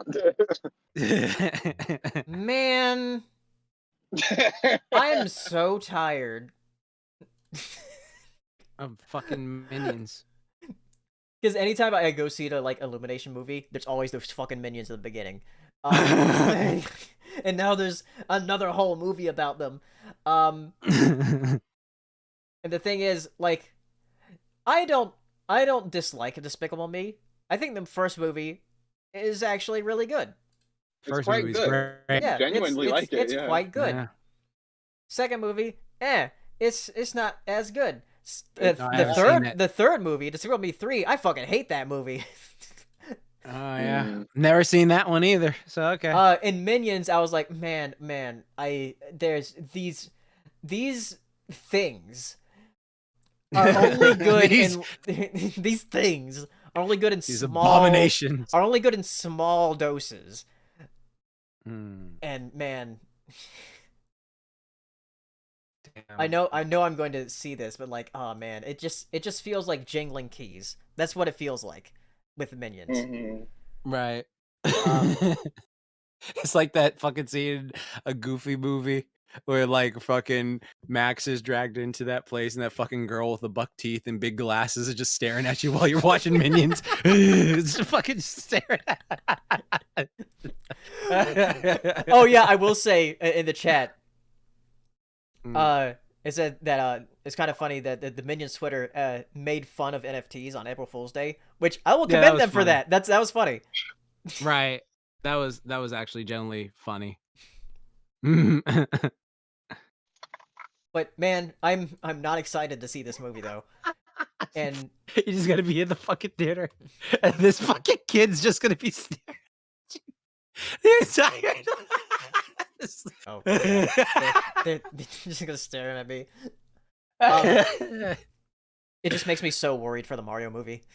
I am so worried. And I've been seeing like previews and stuff, like people writing about like what they thought of the movie, of like a pre-screener or whatever, of like audience testing or whatever, and like people are somewhat positive about it. So man, I'm just so worried though. Right. I know I'm going to do a reaction to the trailer when it comes out. Yeah, it's gonna be terrible. Do we know when that movie's coming out at all? December. Oh, that's like we do have a concrete release date. I forgot what day it was, but it is in December. Good grief. Anyway. All right. Next thing. Samurai Rabbit: The Usagi Chronicles.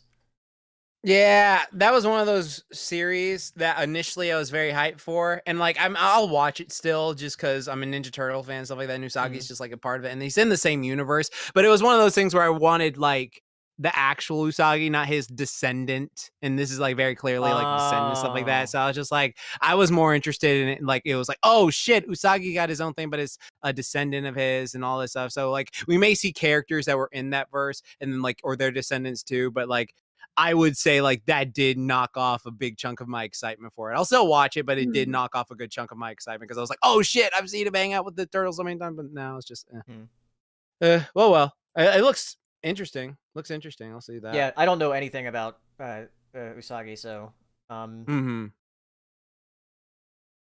yeah. Next thing, something for me. Prehistoric Planet. Paleo special, yeah. Yeah, which is funny because there's also another thing called Prehistoric Planet that came out in 2000s. That was about like that was Prehistoric Park. I'm thinking of Dinosaur Planet. Not the canceled N64 game. But Dinosaur Planet was like another like documentary series. Yeah, Prehistoric Planet. This is David Attenborough is narrating it. Jon Favreau is producing it, and after I found out, because I was looking at the imagery in this, and this looks incredible as far as like all the dinosaurs and stuff and animals that are in it. It looks very good, and I was like, if Jon Favreau is producing it, does that mean yes, the same animation company that did The Lion King, the live action remake, is making the CG for this documentary series? It was like, that's what they should do. Yeah, that's gonna be awesome. Yeah, that's gonna be cool as shit. Like, yeah, that'll be dope as fuck. It'll look amazing. Yeah, and just from this trailer is like, man, they're doing some really cool stuff, and like currently accurate designs too for these dinosaurs is like, oh, and David Attenborough's narrating it. I can't wait. Oh, it's gonna be great. But it's on Apple TV Plus, and I'm like, what the fuck? Oh, damn. Which kind of killed a bit of hype because I'm like, I know this is not going to reach that big of an audience. But yeah, it's going to be a 5-night thing. So like starting in May, we're going to have like 5 different episodes coming out week by week. But yeah, I'm very excited for it. It looks great. And I will probably talk about it once all the episodes are out. Because I plan on doing something for June, since Jurassic World Dominion also comes out in June. Do it. And I want to do some dinosaur stuff. Call it Jurassic June. Is Camp Cretaceous coming back too? Or is that over? Season 5, I do not know when it's coming out. I hope it comes out before Dominion. So well, like, are they? Did they hint in Dominion that like in Camp Cretaceous, are they hinting that these are canon? I don't know. Kind of. Like, the thing is, like, I don't know if it's completely canon to the movies. because like the things that happen in Camp Cretaceous, like, oh yeah, this stuff happened in the movies. Okay. But I don't think the movies are going to acknowledge Camp Cretaceous in the same way that like the How to Train Your Dragon movies did not acknowledge what happened in the How to Train Your Dragon series. Okay. That's interesting. Huh. But yeah, very excited for this. Next thing, the Marmaduke trailer. Oh, Marmaduke. Have you seen this? Nah. No. Take a look at it, Jax, and like see if you notice something. Because like all these character designs are incredibly weird and lanky, except for the mom. Okay, you got my attention. Oh god, this looks like some fucking 2004 movie. Oh god, okay, yeah. So he's jumping in the pool. Yeah, there we go. But yeah, like pause it once you see the mom. Okay. Hopefully I'll notice her when I come up. So yeah, they you'll are very notice her. lanky. Yeah. You'll know. Oh shit! Oh shit! Oh damn! Damn, crush me, mommy. Wow, fuck. Damn, girl. Right after we watched the Digimon Tri movies with Ordinamon, like. Yeah. Okay, I see you. Yeah, them childbirth. Okay, I see. All right. Yeah. So this is gonna be a good movie. All right. So we're gonna watch that movie. Yeah, and like Ryan said in the chat is like, yeah, even the other background women have like dump trucks. Yeah. It's like that one Disney intro short where that woman had a ridiculously thick dump truck ass. Yeah. She has a fucking wagon on her. Fuck. Oh god. Jeez. All right. Well, yeah. I'm not interested in Marmaduke, but yeah, I'm interested in the artwork. So get to work, artist. This comes out on Netflix. May 6th, so the beginning of May next month. Wow. Okay. Dang. Next thing. Thicker than a Snicker. So remember that from Katzen. Yeah, I did. I'm glad you caught it here. Remember Blazing Samurai? That movie that was canceled supposedly, that was like in development hell. Oh, is that the one with they showed before Sonic? Yeah. That's what the movie was called. It was called Blazing Samurai, and it was supposed to be sort of like an animated Blazing Saddles, basically. Okay. But now they've changed the name. It's called like Paws of Fury: The Legend of Hank. Right. I thought it was Hong Kong Phooey. Yeah, I thought it was Hong Kong Phooey too. I was like, oh, it's not. Whoops.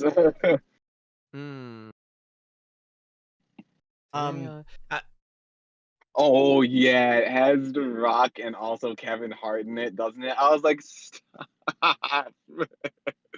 What the father cocker spaniel's going on here? Yeah, shit like that. Wait, Rock and Kevin Hart. Wait, what? Oh, it might have been a different. Yeah, you mean like Super? Yeah, Crypto, the Super That's dog. The League of Super Pets. Yeah. No, this one has Samuel Jackson in it. Samuel, yeah. Yeah. I've had it with these monkey fighting snakes on this Monday to Friday plane. Monday to Friday. Yeah.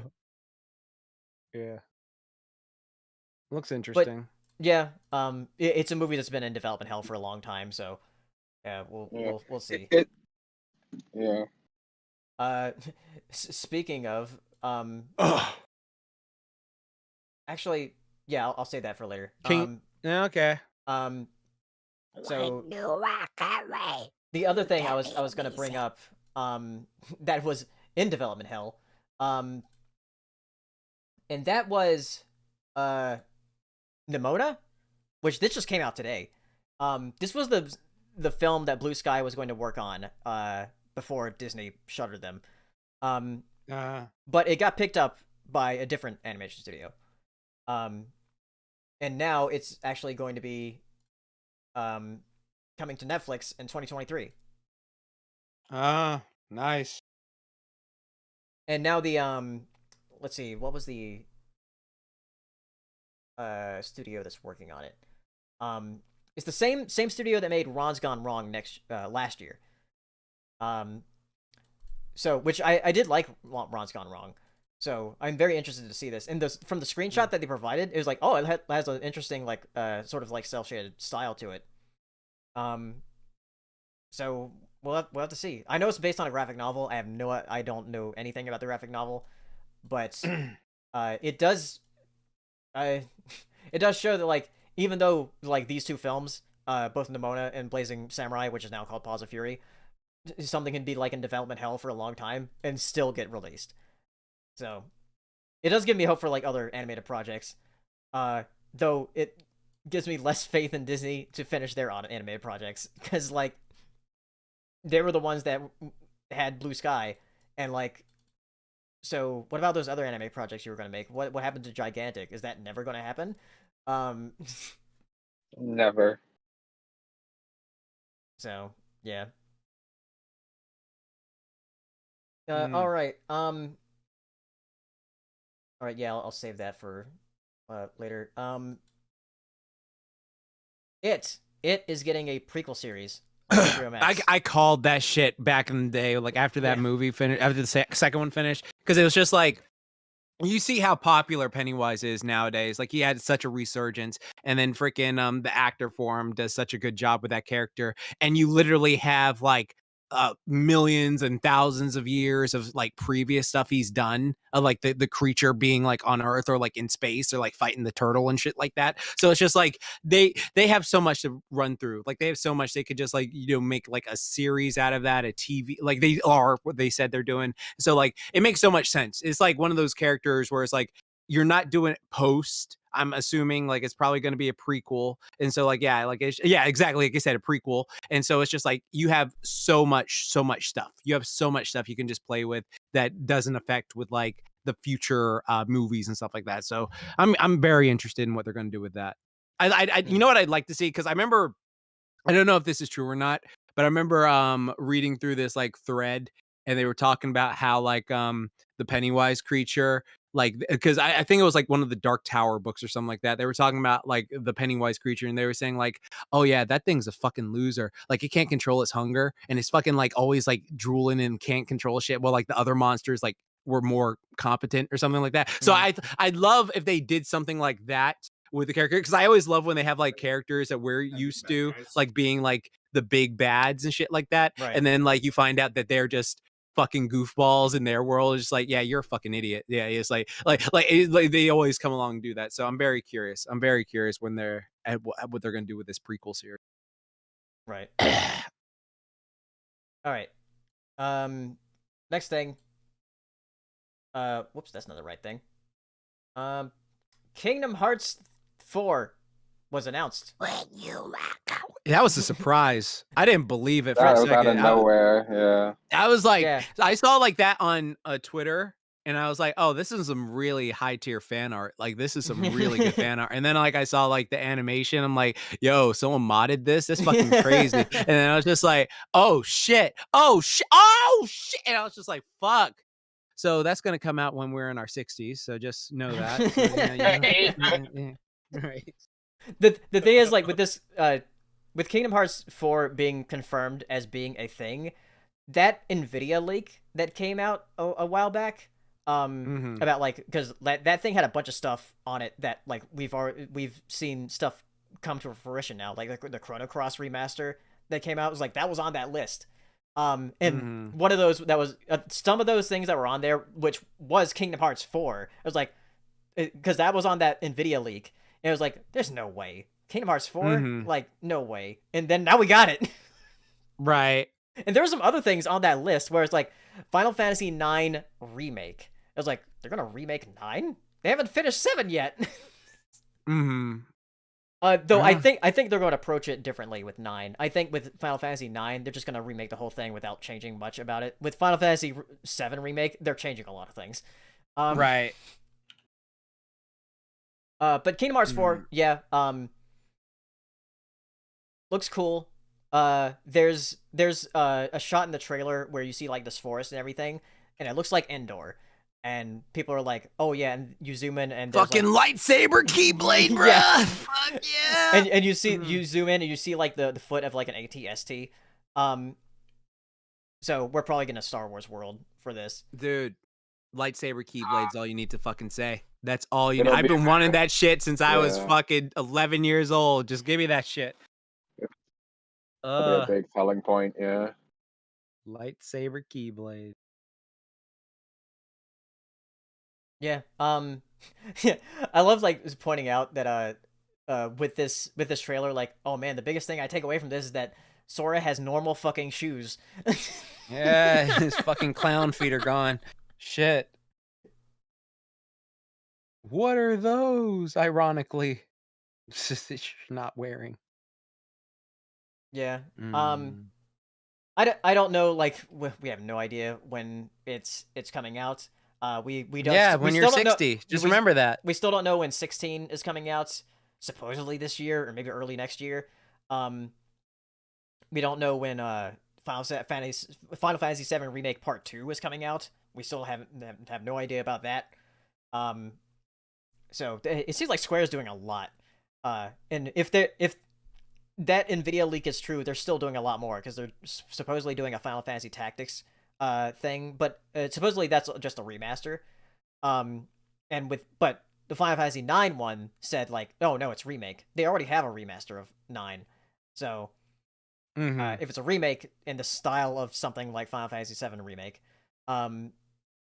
I would assume like they're just probably going to do it in all in one go, unlike what they're doing with 7. So we'll see. And then last thing here, PlayStation Plus. Sony announced this on like a blurb or whatever on their website. How they're changing the PlayStation Plus tiers. Where they're basically merging PlayStation Plus and PlayStation Now. With PlayStation Now, for those of you who don't know, it's basically like PlayStation's versions of Game Pass. But not a lot of people like really use it that much, even though it does have a lot of games on it.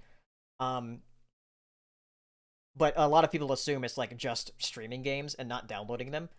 That's probably why a lot of people are like, why would I stream games? But you can download like the PS4 games that are on there. But for this new PlayStation Plus thing, they're going to have like different tiers: Essential, Extra, and Premium. And the Premium one is the one that most people are looking at because it's going to have retro stuff, with like PS1, PS2, PSP, but streaming PS3 games because they still can't like figure out the emulation for PS3 on PS5. Though they might. That's some bullshit. Yeah, maybe they will in the future sometime. Probably not where you can like put your disc in or anything, but probably where you can like download PS3 games. But it might take a while for that. Of course. But yeah, PS1, PS2, and PSP games. PSP games was the one I was interested in. I was like, oh, we haven't had like a store for that for like on console. And there's a lot of games that I missed on the PSP. Right. But yeah, I'm interested to see what they put in their library for the PS1 and PS2 games as well. And then they're going to have like some big PS4 and PS5 games in there. They've already have a ton of PS4 games that are already in PS Now. They're most likely going to put like most of their first party stuff in there, just not the newer stuff. Because they've said they're not going to do the same thing as Game Pass, where Game Pass, all the first party Microsoft stuff goes into Game Pass day one, so you can play it without having to like buy the whole game. Just buy the monthly Game Pass thing. They did say like when it launches this June, Returnal is going to be one of those PS5 games that's going to go in there. Which I haven't played. I've been interested in playing, but I don't want to pay $70 for it. So I'm interested in checking it out. So we'll see. All right, right. Q&A. I'm going to go very short with this because we were already over time. So sorry for the Twitter people, but I'm going to go for the super chats here. Del18 asking, you just bought yourself a VPN. What's your favorite country you would connect to the most? I expect top answers to be Japan. Favorite country to connect to? I can't speak Japan.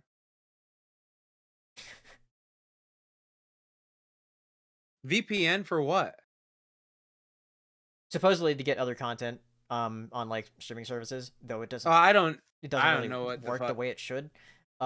Yeah, I don't get that. So if I want to watch something, I'll literally just I'll find a way. That's all. You'll find a way. Yeah. Oh, yeah. I was muted. Whoopsies. I don't know when that happened. The United States. Yeah. That's where I connect the most. Like, I don't know. Yeah. I just want the security. If we're asking specifically not the United States, then yeah, of course, Japan. Of course. Brandon King sent a super chat saying, Saber Fart presents top 10 animated farts. Oh, yeah. Saber Fart. Oh, is Saber back now? Sorry, I'm back. Coming back for a few minutes. Then Christina has a couple of super chats here. Saying, better show, Keenan and Kel or Cory in the House? Keenan and Kel by far. Keenan and Kel why are you asking us that? Like, yeah, okay. Non-biased. Keenan and Kel is just like that fucking great. Full bias. Keenan and Kel is better. Yeah, both biased and non-biased. That shows how much it's superior. Okay. And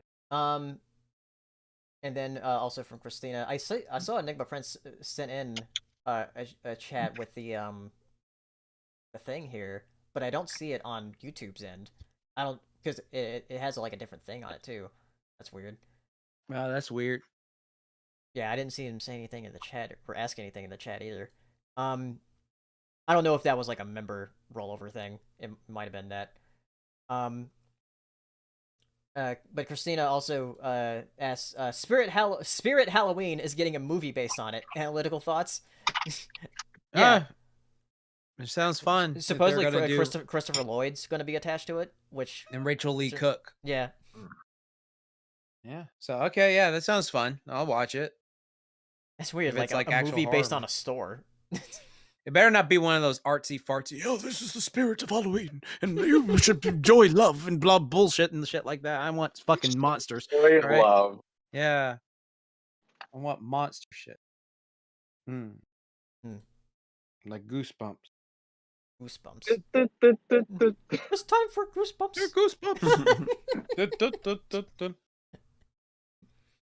Goosebumps. All right. So next show is going to be on the 25th. I'll probably be at Sabres when that happens. So I'll try to work with it with my stuff there.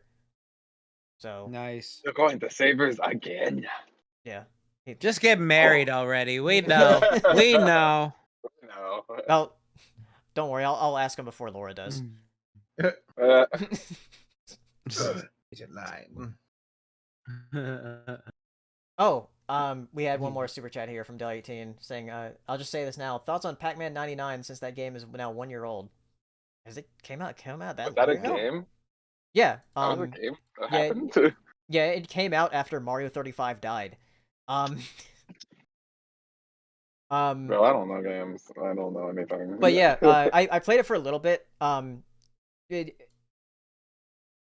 It's because I enjoy Tetris 99 a lot, but I didn't really like get too competitive with it or anything.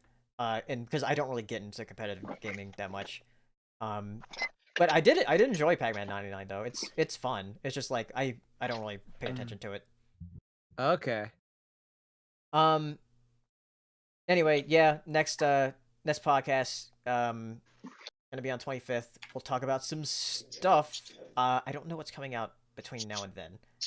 I know something. Oh yeah, Bad Guys. Bad Guys comes out. So we'll talk about that next time. When is that movie out? It comes out like the weekend before the next podcast.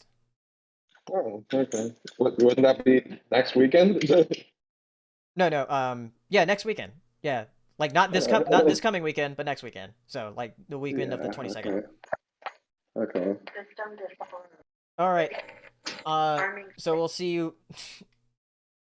I was waiting for Hero's thing to stop. Sorry. All right, so we'll see you next podcast on the 25th. Bye, everybody. Bye.